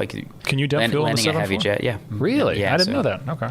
So landing a heavy airplane is not something you want to do unless you absolutely have to, And so if you're able to, you dump down to max trap, and this is just, for when the arresting gear, are set in battery to certain weights and stuff, and so that's important.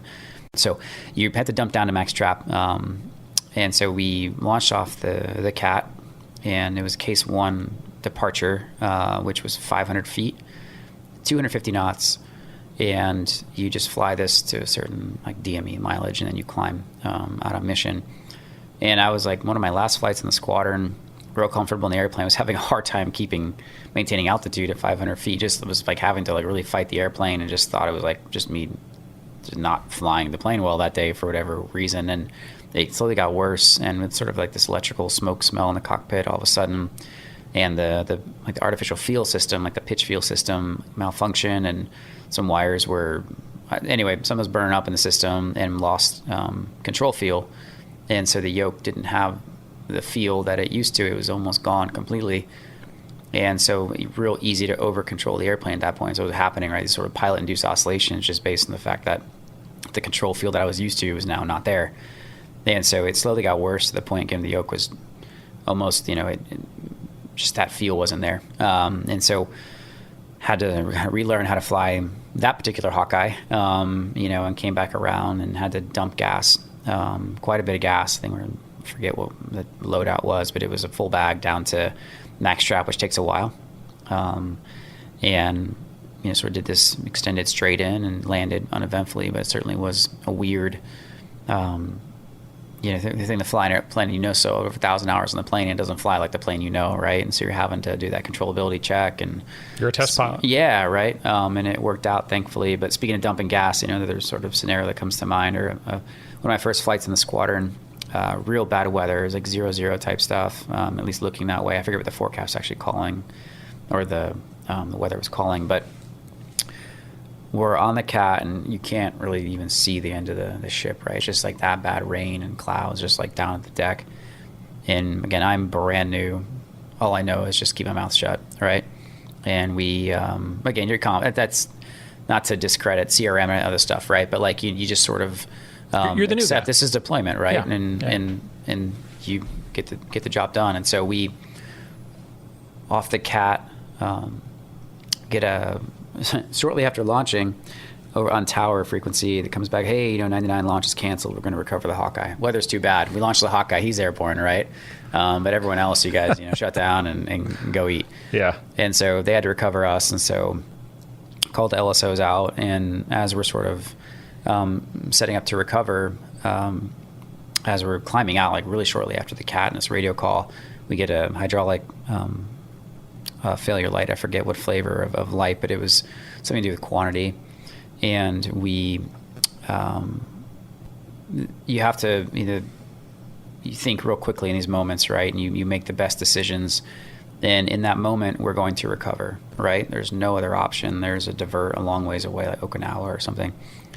And so we know that our hides are bleeding out. There's a combined system, right? So the Hawkeye has a flight control system and a combined system, and the combines landing gear, flaps, that type of stuff, tail hooks, snubbers, that kind of thing. And so anyway, we were losing pressure, and it was sort of a known, like I said, technique. I forget if it was actually in NATOPS. While you have hydraulic pressure, to go ahead and lower the gear, because if you don't have high pressure at all, do that, you're going to blow it down, right? I think it was like pneumatically, and that's something that you don't do often, and who knows if it's going to work as advertised, and now you're really in a pickle, right? If your gear's not down all the way at the boat.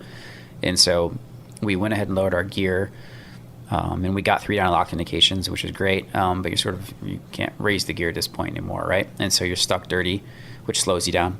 And increases your burn. Yeah, increases your fuel burn, right? And so we go to recover, and we have to, again, dump down the max trap, right? Full bag of gas. So we went from a clean airplane with a lot of gas now to a dirty airplane, stuck dirty with max trap. Max trap is not a lot of gas.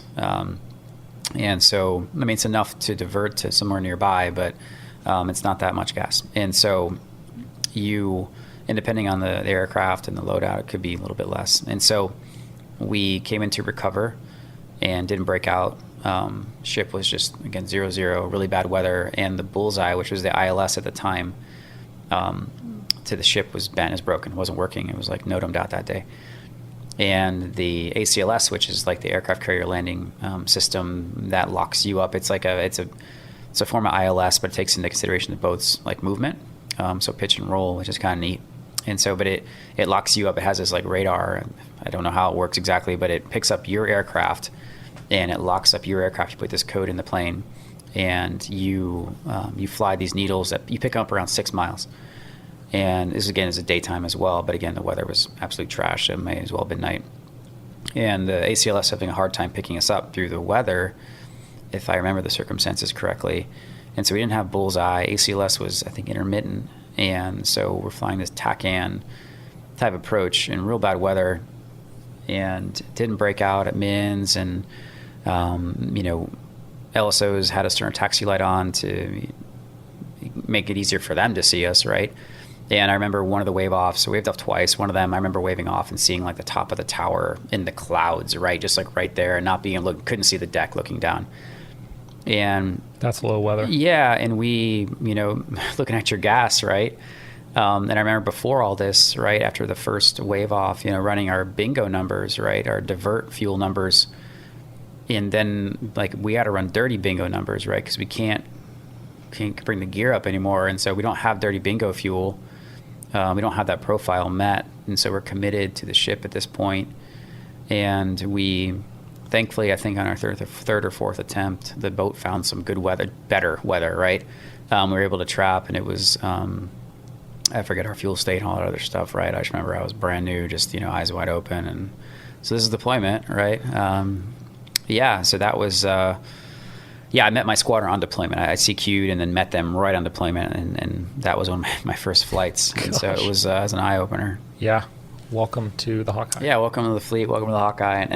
And thankfully that was one of my most sort of exciting / stressful flights in the Hawkeye, and I got it out of the way pretty early on. So yeah. Yeah, but you didn't know that either. This could have been the beginning of the whole career. Yeah, right. So where did you guys go on that first deployment? What part of the world? We went to do Operation Enduring Freedom. Okay. Yeah, it was sort of winding down at that point, if I remember. What year? What time frame?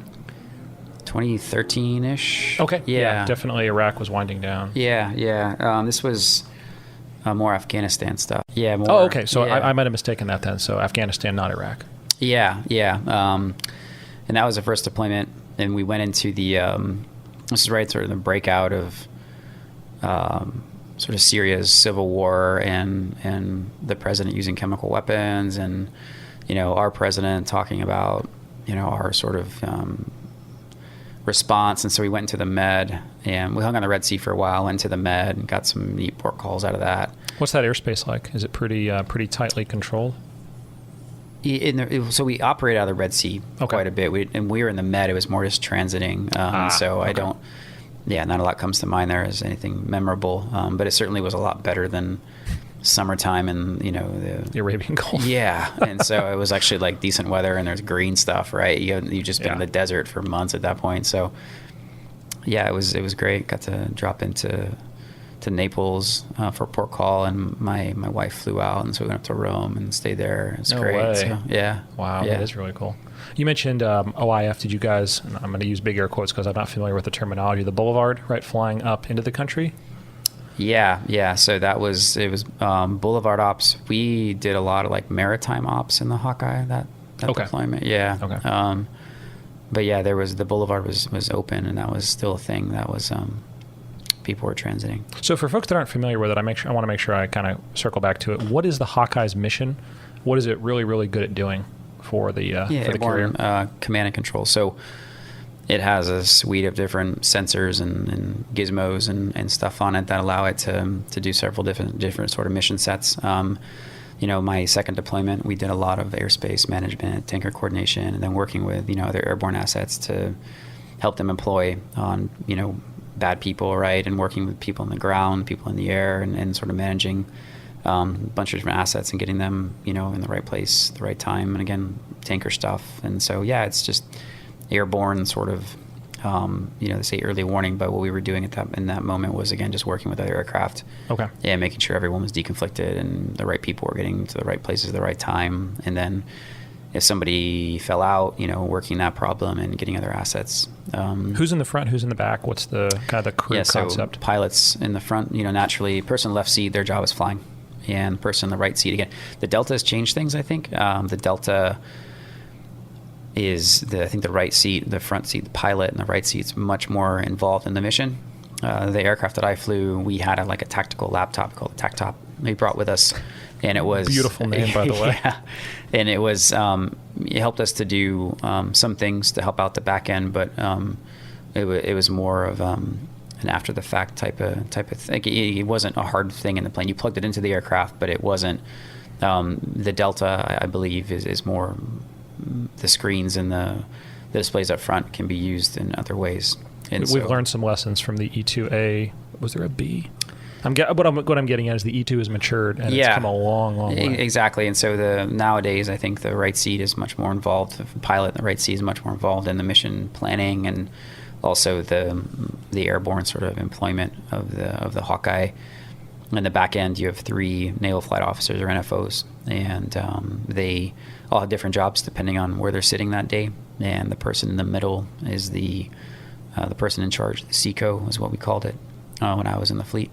And it's they're in charge of the RO and the ACO who sit in the back, air control officer, and the radar officer. If I remember, anyway, I could be butchering those, but that's what I remember. And so they the back end, they're the people executing, the weapon or employing the weapon system, and in the front, we're there to sort of get the plane where it needs to be.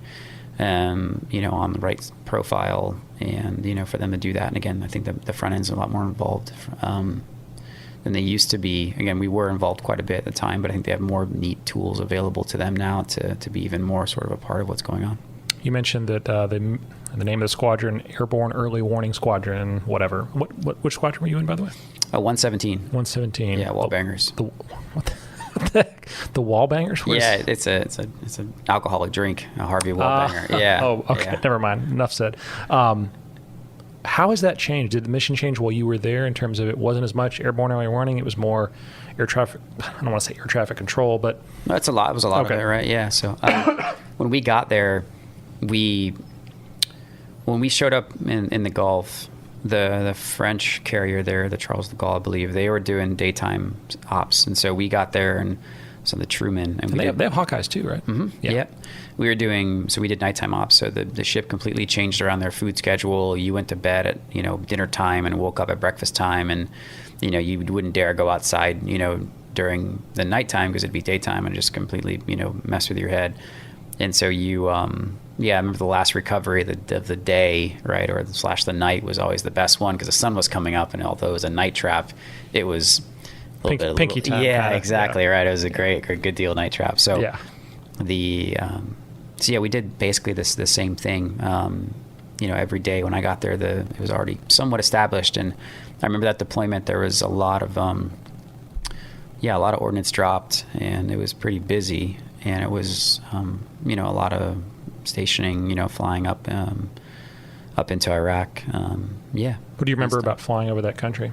Any distinct memories? I remember the weather being surprisingly bad. I just in my head didn't associate Iraq with thunderstorms and all this other stuff. I don't know why. I just didn't. Thunderstorms in the Middle East are weird. Yeah. I don't know how to describe it other than that. They're incredibly dynamic, and they feel like they come out of nowhere. Yeah, I remember there just being a lot of weather to deal with on a regular basis, and then also the oil rigs, the fires. Right, that was something new, and.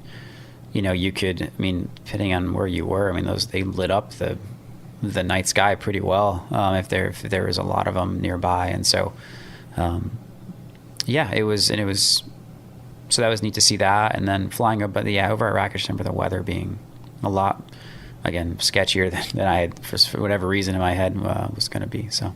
In my mind, one thing that we do share is that the aircraft that I flew, we would go out by ourselves, do a mission, and come back.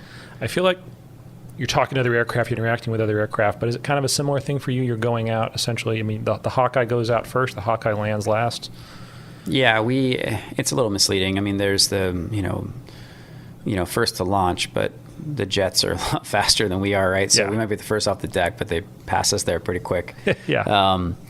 And sometimes we'll do an early launch and we'll get a little further ahead. But yes, always, at least when I was there, almost every time, last to recover. And so you're just managing your gas well, right? Because when you get in the stack, you're dumping down to the very last minute, You know, you want to hold on to all the gas you can, and, you know, Until the shut the last dumps second. off till the very last second. In the So you break.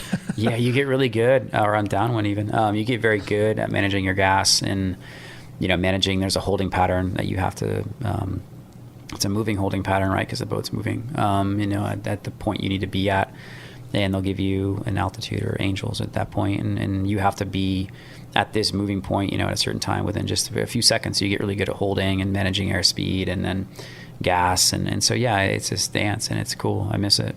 And with no comms. I mean, you can make radio calls if you need to, but a lot of this is done zip lip. Yeah, so at night, a lot more talking. But yeah, during the day, they do zip lip recoveries. I mean, you'll recover a lot of aircraft in the overhead stack all without a single call, unless the LSOs give someone a power call, right? And even then they can give them lights. But it's all zip lip. It's incredible. You get actually really, I say, bad talking on the radios. I remember deployment, the radios are so non-standard. There's no real like instrument comms, right?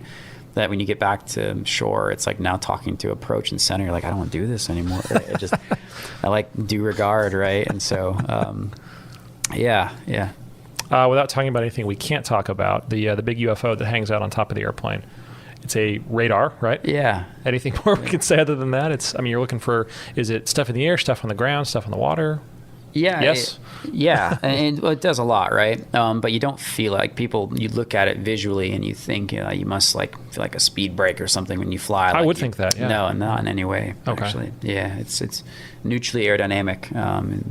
And so, yeah, it's not, again, not that I don't have a comparison of flying a Hawkeye without a dome on it. Sure. Could it fly without the dome on it? There was this, there's a picture floating around I've seen of a domeless Hawkeye, and the C2 is the same airframe. And so just a little bit wider, right, to fit some stuff in it. But, you know, there is a domeless Hawkeye photo and, you know, the battle Hawkeye, so to speak. And so I think it was something Grumman tested, but I don't know why or for what reason. So, yeah. I'm told it is the toughest airplane to land behind the boat. So yeah, I'll agree with that. Yeah, I haven't brought a Super Hornet aboard, but, you know, you certainly don't have any help. There's a lot of...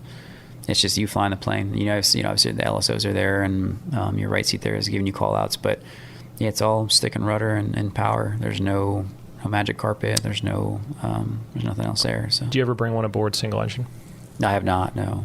Is it a pretty common thing in the community? A lot of people have not done that. Yeah, I've seen it once. A friend of mine, but it wasn't. I mean, you hear about it, right? Sure. But it's not something that happens on a regular basis. Thankfully. I should probably know this. Do both props spin in or out, or is there a critical engine? Yeah, so there's a critical engine. They both spin the same direction. Yeah. So you already mentioned you met your first squadron. You kind of ran past that a little bit, so I wanted to circle back. Yeah. You met your squadron on deployment. So, like, you're done at 120, and you're going to move literally across the country, and then, by the way, you're going to get on an airplane and meet your squadron on deployment. Yeah, you have to think, you know, in any Navy unit, right, people cycle in, cycle out, and this particular squadron, you know, when you go out for CQ, you sort of know what squadrons, there's a certain number of you and what squadrons need people. And so you kind of have a sense of where you might go. And there was, you know, talk of, there's a spot at 117. There's someone leaving the squadron on deployment and someone need to go there. And it wasn't a sure thing. You have to imagine the squadrons on deployment. They're worked up. They're ready to go. You know, workups are awful. It's a lot of being gone, a lot of boat time. You get really comfortable, you know, operating around the boat with the air wing. And so the idea of going from the FRS to an operational squadron, right? It's a lot. And now you're meeting people who've already sort of prepared for this. And so what I'm getting at is, you know, you have to sort of, when I CQ'd, you have to do well enough to sort of be eligible, I guess, if that's the right word, to meet a squadron deployment. Yep. Because they don't want to, send somebody who has stuff going on personally, or maybe, needs a little bit more time to get comfortable around the boat. Not that I was comfortable by any stretch of the imagination, right? It's never comfortable around the boat, right? But I did well enough, I guess, to be sent to my deployed squadron. So I met them on deployment, and yeah, I remember, again, another first time really seeing an F-18, or, landing, I flew out to Narita. I think I CQ'd, and like 3 or 4 days later, it was on a commercial flight to Narita in Japan, because that's where they were transiting. They had just left San Diego on their deployment like a week or two prior. and I flew there. I stayed there a couple days to get acclimated to the time zone. Then, C2 to aboard. I remember C2 trapped, and they open their door, and there's jets taxiing, and it just hits you, right, on deployment. And so it wasn't that, like, gentle, transition and doing workups, and now we're deploying. I didn't know anybody, right? It was very just all thrown at you at once. So, yeah. And the other thing is, it's not, a lot of people think about, numbers 1 for 1. Yeah, you're replacing someone. You're replacing someone that probably left fully qualified at the top of their I replaced game. a department head. Yeah, right. Really? So, yeah, it was a DH who left. And so, a senior, and who was really good at what he did too. And so, here you are, this new guy replacing someone who was really good at their job, right? Yeah, exactly. So, big shoes to fill. And you don't want to struggle, especially landing on the boat, right? I mean, that's what everyone watches, right? I mean, the cams, like the plat cam's up, right? And you watch it on any TV in the ship, right? And it's, I mean, you don't want to be the person who struggles, right? And we all have bad days and bad passes, right? But it's just, everyone feels the pressure. So, but as a new person, you don't want to stand out. You just want to just keep your head down and do your job and not be noticed for struggling, I think, although you are new, and it is expected that you're going to take time to learn the plane and learn the ops and learn how the pace, learn the pace and how it goes. And that is expected for you to show up and take some time, right? But you certainly want to put your best foot forward. First deployment, you go back home. How long were you guys home for before you started workups and went out the second time? Maybe like a year and a half or so. Okay. Yeah. So that's when I'm guessing in that middle ground is where you got mission command. Was it aircraft commander? What's the actual call aircraft called? Commander. It happens around like the 2-year mark, I think. And okay. I got it right before, or a little bit before leaving on the second deployment. Okay. And then where was the second deployment to? What part of the world? Same part, and that was the Iraq stuff. Yeah. Okay. Inherent Resolve. That was ISIS, right? Yeah, ISIS stuff, yeah. Did you guys know about that before you headed out? Or was that something that, like, you were on deployment and then, hey... Yeah, that was all super fresh. So it was... When we got out there, it was all when Iraq was starting to not look good. And it was a lot of... Summer of 14, probably? That general time frame? I remember, summer 14, early 15. Yeah. It was the winter time. Yeah, I remember doing Christmas. Yeah, it was late winter 2014 and into early 2015. It was, it was like... I was at OCS then. Oh, yeah. So I remember so you know what's going on. Yeah, I remember watching it on the news. Yeah, so I was on that boat out there, and that was a busy... God, you guys dropped a lot of bombs. Yeah, quite a bit. I remember, I don't know if the stories were true, like we had to get ordnance from other ships and stuff, so yeah. Wow. What was it like? I mean, the air wing, you all live together, you work together, you literally live right next to one another. Was it a pretty short feedback loop? Like, you talked to those guys, you knew what was going on. I mean, obviously you're talking to them in the air, but like when you come back aboard the carrier, did you get it? It's not training, I guess is what I'm trying to say. Was that a pretty real feeling, like, hey, this is no joke today? Yeah, you'd come back from, your mission, and, there's always like, after you debrief with LSOs and everything, and people just talk about what happened, right? And like, what'd you hear on the radios, and who dropped this, and then you get to go talk to those people and debrief with them, and then go eat a meal and just talk about what happened. And that was, happen on a regular basis. Sure. The neatest experience for me was I had a really close friend who I was in OCS with, who was a pilot, and I got to deploy. He flew Echo Super Hornets, so single Super Hornets, and we got to deploy together. So it was cool. It was his last, I think, deployment in the Navy. Well, it was my last deployment in the Navy, and so to be at OCS together, we just know nothings, right? And then he went in through his ways in flight school. I did mine, and then to deploy together, right? It just was cool. And I remember hanging out with him quite a bit, and so it just was it was neat. That time and place for naval aviation is really interesting because it's the most recent use of it post, I don't know, like a huge war. I mean, it was an undeclared, I don't know if it was a declared war, I guess it was technically, but I don't know. I don't know what I'm asking. Yeah, well, I guess to answer your question, my first deployment, it wasn't busy from like an ordnance dropping type of, like people coming back with, stories type of standpoint, right? People would, fly up the boulevard and, on station and then come home. And this deployment was not like that at all. And so to have that comparison, it was, yeah, I mean, the reality of the situation was that, you trained and to do this, and you're actually doing it, right? And whether you're out there, I mean, you're not pulling triggers in the Hawkeye, right? What you're part of that team, and whether you're controlling the assets. Whether you're out there, either on station, as a deterrent, or actually dropping, doesn't change the fact of what you're doing. But that second deployment certainly was busier from a, doing stuff type of standpoint. So you mentioned you talked to folks on the ground. Was that a pretty heavy part of that mission set? I don't remember a lot of that, or what that correspondence was like. That's going to be back end type stuff. Oh no, that's a good point. The reason I'm asking that is you're over Iraq, so it's a sovereign country, but there's a war going on. I was kind of curious what that check in with Baghdad approach, or I don't. Yeah, you do. Really? You did check in with approach. You just let them know what you were doing. Do regard, I guess. Basically, you didn't really ask. You just sort of told at that point. So Gotcha. Yeah, One of the, I wish I had recordings of it. Some of the most interesting interactions was hearing when the Iranians would hail us on guard. Just some of the stuff they would say. It's like, right on, man. But in that case, you're flying over a friendly country, but you're going against, obviously non-state actors.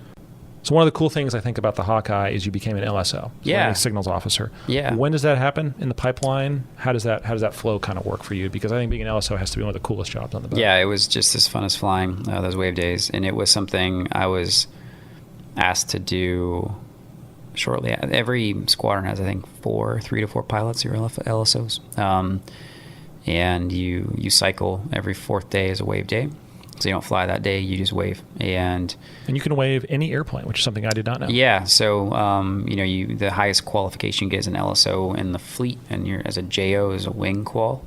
It was when I went through, and that's the qual I got before I left. And so when you're on the pickle, when you're on primary with that phone in your hand, holding looks like I don't know, anyway, the thing with a trigger on it. Yeah, absolutely. Okay, so you said wave day. So you're waving. Okay. Yeah. So on a wave day, when you're on primary, when you're the person, again, holding the phone and then the pickle, that black thing in your hand, you're controlling every aircraft that comes aboard. Whether it's for me a Hawkeye or a COD or. How do you learn how to wave each different aircraft aboard? It's all eyeball, Cal. At least glide slope. So the person on primary, who is the person standing sort of furthest, away from the platform, out, not looking at a TV screen, basically. They're looking at glide slope. It's visually, you're just judging it off the sort of the horizon, and then it's just an eyeball thing. It's all a visual sort of, how's that look type of thing. So when people see this video of an aircraft behind the boat and they see the little crosshairs moving up and down, that's not what that guy is looking. He's literally looking out the back of the ship. They're looking at the airplane. They're not looking at those screens there. What is that? Just for the uninitiated, what does that screen actually mean? That line that I see moving up and down. Yeah, that's just a camera on the flight deck. It's just shooting out, off the flight deck into space, and so it marries up pretty well. We use it, so the LSOs are going to be someone on primary, someone on backup, and backup uses that screen to assess lineup. So either left and right of center line, so they'll say come left or right for lineup, and those are the calls. And the person on backup is using those that screen to give the aircraft those calls. But also backup can also give power calls. Primary's primary job, or their job, is to give sort of glide slope correction. And again, if someone gets low, you give them a power call. And backup is there again more for lineup, but also can give power calls. Backup and these calls are not advisory in nature. You have to comply. Yeah. So the LSOs, they control you. They're not. They give you a power call. You give power, right? You could feel like you're high on glide slope, but if they give you a power call, you may not know the deck's moving in a certain way, the deck's coming up, right? And so you hear a power call, you give them power. Yeah. That's a lot of trust is what I'm getting at. Yeah, significant amount of trust. And so, but it's also a very good feeling in the cockpit knowing that there's a group of people down there who have everyone's best interest in mind, right, including yours, and you do whatever it is they say, and that's the deal. And so there's another person. It's a team of people, and that's cool. And everyone has a job, and you cycle through those jobs throughout the course of a wave day. And it's a lot of walking back and forth after every recovery. You walk around with a book, and you read everyone their pass and their grade for that particular that landing, and you sit tight for a little bit, grab food, then go back up for the next recovery, and there could be 8-10 of these a day. And I think you jump past one of the most important parts. You could be debriefing a JG. You could be debriefing an 06. I don't know if there's an 07 on the boat that flies, but what I'm getting at is it's a wide gamut. There's probably some ego and emotion, and that gets left at the door because you're telling them, hey, this is what happened. Yeah, this is what Paddle saw, right? And people are... Yeah, you're always looking for ways to improve, right? As a pilot or as, an LSO, whatever it is. But when you're being read your pass, I mean, it's a respect thing, and it's, it's something that, again, whether it's that JG or that 05, 06 skipper of the squadron, right? They're not going to second guess you, and they're not going to, talk back and so on and so forth, right? It's very much, you're there to learn. Obviously, everyone's fly great passes, right? You want to have that okay pass every time and do well and be great behind the boat, but I love that the best score you can get is okay. It's underlying okay is actually the... Oh, really? Yeah. Okay. That's an underline. Yeah, that's given out for like emergencies and... Really? Yeah, so if you bring sometime... When I was an LSO, that was something you'd give to people who, if they came aboard, single engine or HUD failure, that type of stuff, right? Where it's non-standard. I guess just what I'm saying is the standard is okay. That's the top. Like, exactly, right. Don't get too excited with your performance. Yeah, it's just okay. Okay. Yeah, right. Yeah, but man, that ability to take that feedback, I think that's something that in society these days, I think a lot of times we've kind of fallen under the construct of who yells loudest is the most correct. Who has that brash, bullish personality, right? No. Like sometimes that calm, cool, collected, that ability to deliver feedback and then respect that feedback when you hear it. Like, no one likes to hear they did poorly, but and you need to learn to get better from it. And I think that's when lives are literally at stake in what you do, it's not easy. Not everyone does it well. Not everyone falls into it naturally. Yeah. And it's a great feeling. Those folks trust your word. They trust what you say over the radio because you're controlling them. Yeah. It's a great feeling, hearing that voice on the other end of the radio as you're flying, just knowing that they're there and they're there to keep you safe. Right. So. Did you show interest in it? Did you say, hey, you put your hand up and say, hey, I want to be an LSO? Yes. And you have, for me, it was going up on the platform and being there when I didn't have to, right? Showing that interest. And it's not something that, everyone was invited to do. And it's something I wanted to do just as much as I wanted to fly around the boat doing waving and doing the LSO thing was important to me and something that it's naval aviation, right? It's unique. It's incredibly cool, and I had a blast doing it. Any bad days back there? I'm sure there were plenty of good days. Everyone totally quiet, everyone trapped, everything was fantastic, but I'm guessing the correlator of that on the bad weather days, is that probably where it's much more challenging? Yeah, so when it's, bad weather, the dark nights, certainly harder, right? But yeah, when the weather's bad, you're out there and I mean the nastiest weather you can imagine, right? And you're just blasted by jet exhaust all day long, right? And people taxiing because that wind's blowing over the deck and it's blowing right back to where you're standing. And so you just completely grimy and gross, right? At the end of the day, smelling like jet fuel. But there's nothing like it. I mean, you're out there on the flight deck, who knows what part of the world, wind, through your hair. And it just is no ear pro, right? So you're wearing earplugs, but you're not wearing cranials and LSO. It just helps sort of assess engine noise and spool up, right? And so it's something you're listening out for, so having the cranial on. I'm sure there's other reasons. Any pitching deck experience? Is that something you guys got to do? Yeah, so what we have... What is that like? It's, it certainly makes things harder. There's this a setup called MOVLS. I forget what the acronym stands for. Manually operated... Visual landing system? Something. Hey, yeah, right. I think that's it. If not, it sounds good. Landing and approach. Anyway, so it's a stick. It's this thing that it's hard to explain. It's this pole. There's a hole on the LSO platform, and they plug this thing in. There's a stick that moves up and down. It's a lever, and you control the ball, right? So if someone gets high, you can bring the stick up and show them a high ball, right? Because they're flying this lens, and they get low, you show them a low ball. And so when it comes to pitching deck, now you're using MOVLS to control that jet. You're basically trying to fly that aircraft. You're putting the compensations in that the deck is feeling. Yeah, so so you could have someone who's on or high on glide slope. Visually, the deck's coming up, right? So you might want to show them a little low. And so and it's a weird thing to be talking to someone with this stick and anyway, it takes some getting used to. Sounds like a lot. Yeah. Yeah. It's, what part of the world did y'all see pitching deck? I'm guessing probably not the Gulf. Off the coast of California, quite a bit. Yeah. So a lot of the workups we did, and a lot of those boat debts, a lot of deck movement out there. That's awesome. That just seems like you said, just that is naval aviation. Yeah, it's cool stuff. Like I said, I do miss it. It's stressful, but I do miss it. And yeah, but doing the LSO thing was, again, some of my best memories of deployment. Sure. When you transitioned away from the Hawkeye, what was that last flight, by the way? Do you remember? Was anything memorable? Your Finney in the you got to take up some. Yeah, I got to choose my crew, and nice. Yeah, so like one of my buddy's best flight, who's stationed here as well, he's an NFO, and he got to sit up front. So I flew, and he was an NFO in the right seat, and you got to see what it's like sitting up there. And for my last flight, I got to pick my crew, and we just went out for like a short single cycle. It wasn't anything memorable as far as like a mission goes, but just was fun to fly around, and came back in. And but it was aboard the boat.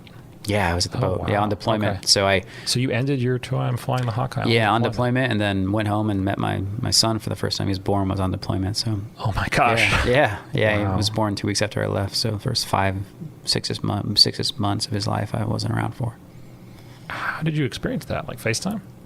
Yeah, so I FaceTime with him in Croatia on port call, but the internet was terrible. And he was like days old. And then, we FaceTime a couple times on port calls, but it was always internet connection was poor. But yeah, first time actually meeting him was, when I got home. That is the part a lot of people don't see. Yeah. Or I just don't think recognize. Life goes on. One of the, I don't know how to say it, the strangest feeling, you'd come back home and you're like, man, everyone is 6 months ahead of where I left them. You think they're just like going to be where you are mentally, physically, whatever. Life goes on without you. Yeah. I never deployed. I deployed with children, but I had never met my son, so I didn't really. It was interesting, right? Because I had this kid at home, but I didn't have that like relationship with him like you do when you're around, your children or whoever, right? And so, So having said that, it was certainly harder, but I can't imagine deploying now, right, with a 6-year-old and a 2-year-old. Yeah. And people do it, and I am grateful isn't even the word, right? I mean, it is. I would be a mess, and I am incredibly appreciative, grateful for people who are deploying with family. I mean, people have to do it, right? Yep. I'm speechless at that sacrifice. Heck yeah. Coming off the Hawkeye, obviously went to VT10, flying the T6 Alpha. So you're instructing. You talked about NFOs. Now you're teaching them. They're very basic steps in an orange and white airplane for the first time. How'd you find out about VT10? How'd you decide that's where you wanted to go? How did that process work? Being a Florida guy, I wanted to come back to Florida, and I wanted to be an instructor. Okay. And I just asked. I knew VT10 was, you're flying a lot more because it's NFO training. And so I just asked the detailer, and he said, I can basically get you a spot. It was that easy. I know I've heard all kinds of stories about, courting your detailer and, them talking to skippers. And for me, it simply was an email on deployment, and that was it. So nice. I'm sure things, word got out about VT10, I think, shortly after I got a spot. And so I just got lucky. So. Gotcha. What was that experience like? How many years was it in total? Yeah, a little over 3. And it was great. I got to do some neat flying with students and a really cool airplane and beautiful Pensacola. It couldn't have been any better. You talked about advice. Any advice for the folks going through? I mean, I always like to try to give anything and everything. I only instruct, those initial contact flights and then instrument flights and then ANAV. I guess that's more instrument stuff. But broadly speaking, in those 3 years, anything that kind of jumped out at you for folks that are, it's a brand new NFO. It's not like training a pilot. It is different. Like a pilot, but something different is the old joke that I've heard. What advice would you have for folks that are starting this process? Flying is this cool thing, right? And so you think it should be cool and fun, and you get there, but it's not right off the bat, right? It's supposed to kind of be bad and not fun, right? Primary, it's supposed to be hard, right? Yeah. And so I think people show up thinking this is flying, this cool thing, and you show up and it kind of sucks, right? I mean, there's just a lot of work. You're maybe getting sick. I mean, someone's barking orders at you, telling you how you, not yelling, right, but telling you how you mess things up. And it's just a lot of something people aren't used to. And so I tell students, don't, just because you may not be enjoying this early on doesn't mean you're in the wrong place. You're in the wrong place, right? It's just like learning an instrument, right? I mean, if you're, hitting keys on a piano, doesn't sound like music, but once you stick with it, you start to learn, right? And you start putting those pieces, those notes together, and now you make music. And flying's like that, right? It's learning one thing at a time, and it's putting it together, and at some point it clicks, and it's all good. But the primary, isn't, again, a terribly enjoyable experience, at least the work part of it. I mean, you can have a lot of fun, right? But the flying part of it can be difficult and challenging at times, and that's by design. I'd always been around prior military, or just by the nature of being around aviation, a lot of military folks. There are some people that I think have never been around that environment before, and what I mean by that is that very honest, direct feedback. What you're doing is important, and if you screw it up, it could kill you, or more importantly, other people. Yep. So I've found that some people, the way I had a flight today, and the student had a couple things he messed up, and in the debrief, I asked him, and he owned up to it immediately, and he knew it, and I was like, man, I'm so proud of you. I'm not going to tell that to them, obviously, but when you're messed up, what you have to work on. I was like, okay, what are you going to do to get better? And he said exactly what I was about to tell him. I'm like, good, go do that. That's what you're supposed to be doing. Yeah. I respect that so much, but I don't always find that. I'm not going to say, I don't want to make big, broad statements, but I don't know if that's something that is out there in the bigger, societal experience, that everyone is getting that direct feedback. It sucks. I don't like telling people they mess something up. I want them to be successful. The greatest flights are when they do perfect. Yeah. But we're learning, we're learning. Yeah, I do. And it reminds me, I do tell students that you have to, when someone's giving you feedback, you have to own up to your mistakes, right? Just recognize it's not personal. And that person there is not trying to give you a hard time. It's somebody trying to make you better in the plane, right? Or better student, better officer, whatever it is. And, the worst thing you can do is just try and lawyer your way out of something, right? Just accept the fact that you will never talk your way out of it. Yeah, take responsibility for things you mess up. Again, it's nothing, no one's trying to get under your skin. They're just trying to simply correct you. And the best pilots I know are the ones who came back and wanted to hear about what they did wrong, right? Not what they did right, but how can I improve? And you need to look forward to those debrief points, right? Those points that, where someone's telling you how you can get better at something, right? The worst debrief is, great job, many questions, right? Again, there are we all have great flights, and those are fun, but, there's always something that I've never had a perfect flight, right? Nope. None of us ever will, so. Well, you mentioned great fun. One of the things that I think you did while you were at VT10 that was great fun was your year-long project, Ryan Flies. So could you tell me a little bit about the genesis, where'd that idea come from, what the project actually was, and what you did for that year? So in 2017, I decided I wanted to, in the Navy, you're exposed to naturally Navy flying, and like you talked about, it's quite a bit different in civilian flying. And I was in, point in my career, I was transitioning to civilian life and potentially flying for, a major airline or who knows what. And, flying had always been a job, but I wanted to experience it, privately, meaning, flying civilian aircraft for fun. And it's not something I ever did before. Every time I strapped into an aircraft prior to that, it was always because that was my job. And, it was about to be my job again in a different way, but I had never experienced flying again, purely just something I wanted to do. And I wanted to kind of reinvigorate that excitement and passion I had for flying, and decided I wanted to start flying more aircraft. And or flying civilian aircraft, but it wasn't, I needed a metric, I needed something or a way to define it. And so I thought, I'd try to fly a different type of aircraft every week for 2017. And again, it was, whether that was a seaplane or a gyrocopter or a helicopter or a glider or whatever it was, multi-engine stuff. I mean, I searched everywhere. I didn't just want to fly 20 different variants of the same aircraft. It was all different type model series stuff, and wanted to really experience aviation in a lot of different ways and places, and traveled all over the world. And got to fly you did. I was going to say, international too. Yeah, tell me about that. Yeah, I went to Poland and the UK and did a lot of neat flying over there, and old, interwar, stuff, and really neat old airplanes with people who spoke very little English, and it just was all just wild. I it certainly, accomplished the goal of just kind of getting me excited to fly again. And, through all of it, I decided, you meet a lot of airplane owners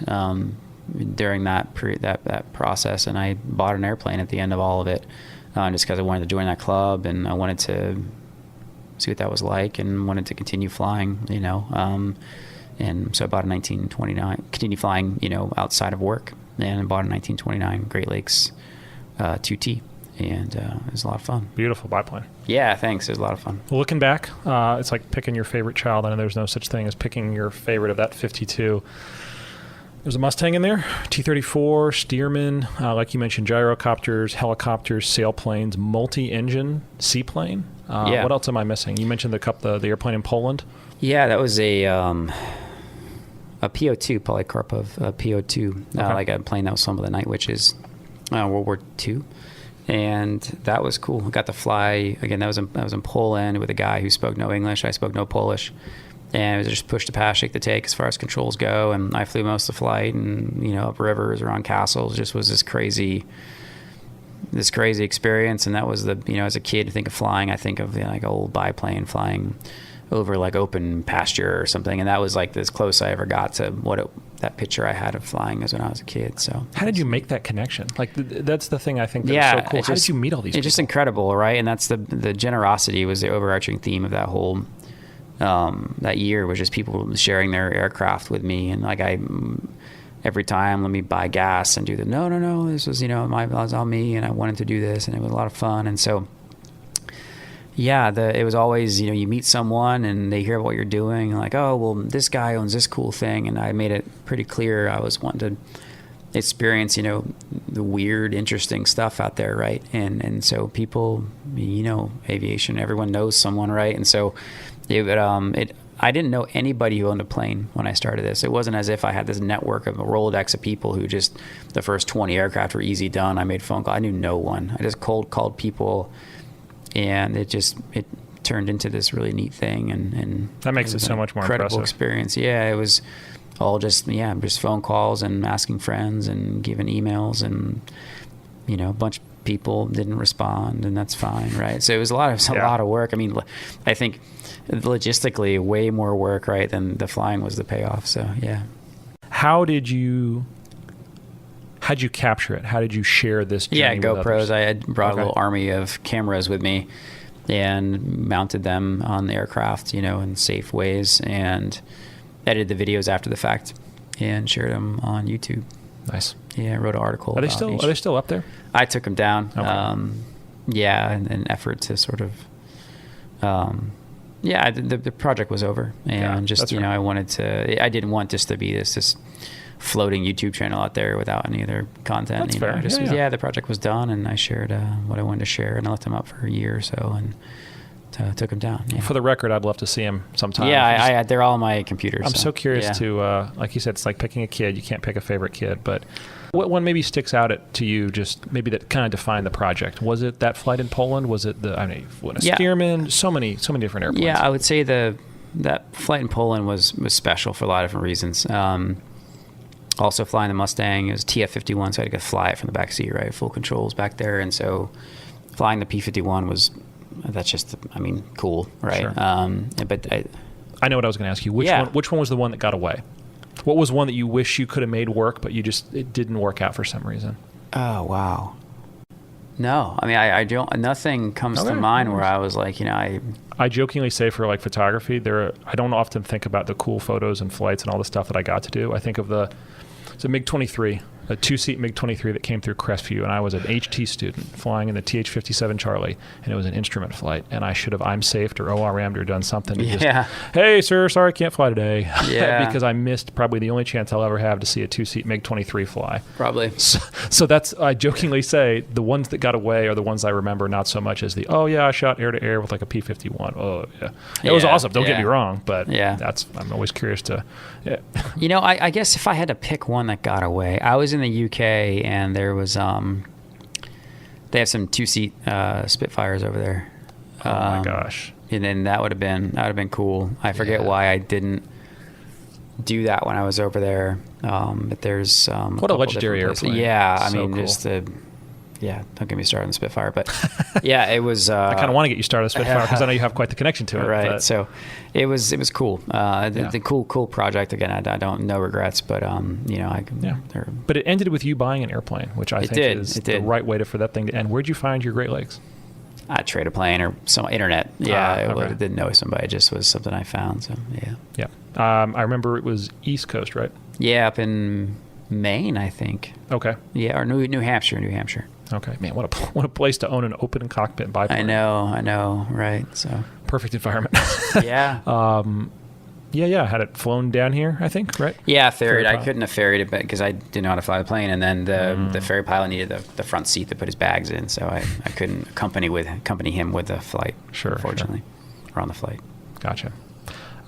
We kind of alluded to it earlier, but API, IFS, those two programs, the very basic touches that folks have into naval aviation, became one program, which is NIFE. Naval Introductory Flight Evaluation, I think is the acronym. Yeah. And then so after your time at VT10, is it still active? Was it as reserves? What was that touch point that you had with the program? I had joined the reserves, and there was a need for local Navy pilots who had their CFI rating. Okay. Maybe double I as well. I forget. Anyway, local CFIs that have VT experience to do check rides. So the NIFE program is, like you had mentioned, Naval Introductory Flight Evaluation, and it took the place of IFS, more designed to prepare a student for primary. So the flying happens after the academic portion of API. What was an API? Yeah, that's a good point. It was the other way around before. It was your CESTA time first and then academics. Yep. And so now it's flying after the academics, and you're in a flight suit, and you're flying with civilian flight instructors, many of which were former military.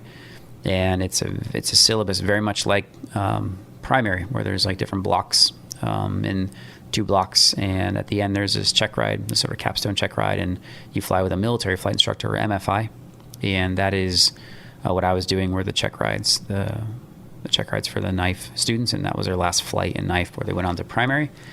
And the program itself is great. I think it certainly does a much better job of preparing students for what it's like in primary. Not so much from a flying standpoint, although the flying is a big part of it. You're doing maneuvers in the plane.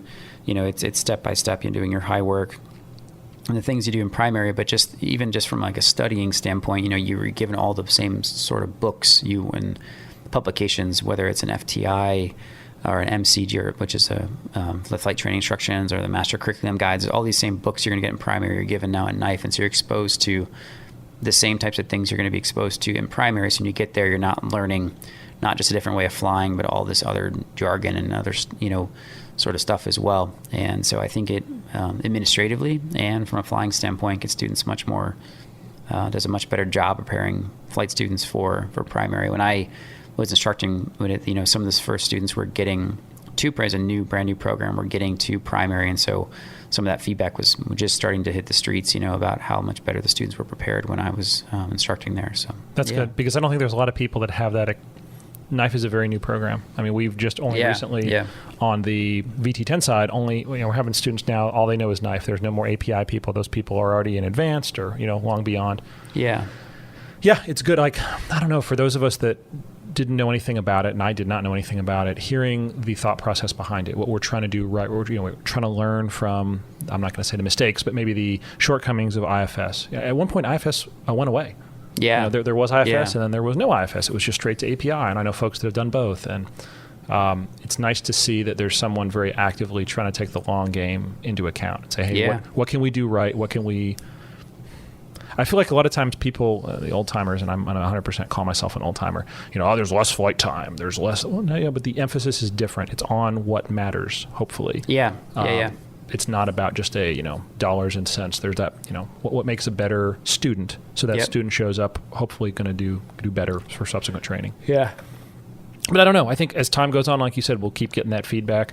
That's the most powerful thing. You learn a little and you can shift fire. You adjust a little bit. It's never perfect. Your first attempt is never perfect. So we keep learning. No. So you fly the 747. Yeah. What is that like? That is such a cool airplane. Yeah, it's a big jet. A lot of airplane. It flies a lot smaller than it looks. And what do you mean by that? It's not this big, cumbersome jet. It is. Agile is not the right word, but it. I have a 737 type rating, and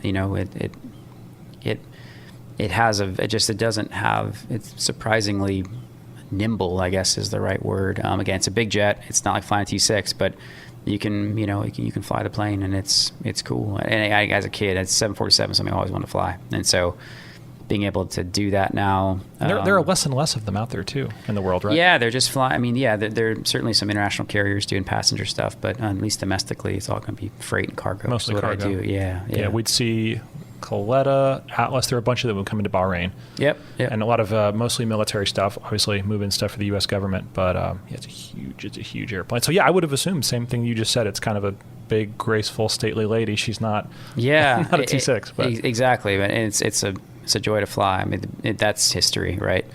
And to be able to fly that jet. What was the training like? Where do you go to learn to fly a 747? Yeah, so I got my type rating in Miami. Okay. And after that, just hit the line. And first flight was from Santiago, Chile, up to Miami. I got to fly the jet, and it was a Dash 8, so brand new 7.4. And wow, yeah, that's a brand new airplane. Yeah, it was cool. A lot of power? Yeah, yes. So yeah, and I mean, especially if that plane is empty, it wants to go. It wants to climb. Yeah. So, depending on the CG. So yeah, it's a lot of airplane, but it's a lot of fun. And again, it's a continent hopper, right? I mean, it's a different continent every day when you're flying a line at work. So. Did you ever imagine that flight in the Piper? Or, I mean, you'd end up in a 7.4 one day. I mean, I hoped, right? But I at the time, that was all like senior captain, domestic airline stuff, right? Sure. Now that the carriers aren't doing the passenger stuff anymore, I mean, freight's the only place to do that, and I just need to get my hands on it. So yeah. What a leap, though. I mean, yeah, it's an honor to fly it. I can only imagine. Yeah, of all the stuff out there. I mean, there's, I don't know, some airplanes become, I guess, boring and old, and 747's always got to have a special place. No, I love doing the walk around, the pre-flight walk around. It's always something that like a lot of people just don't want to do, but I volunteer every time just to go walk around the jet and just look at it. You can't even really touch any part of it because it's so high off the ground. I mean, the landing gear and engine nacelles, but that's pretty much it. How do you taxi? Is it split throttles, and is it a tiller? Yeah, it's a tiller, and then you're using, And the tiller's only left seat, right? It's both seats.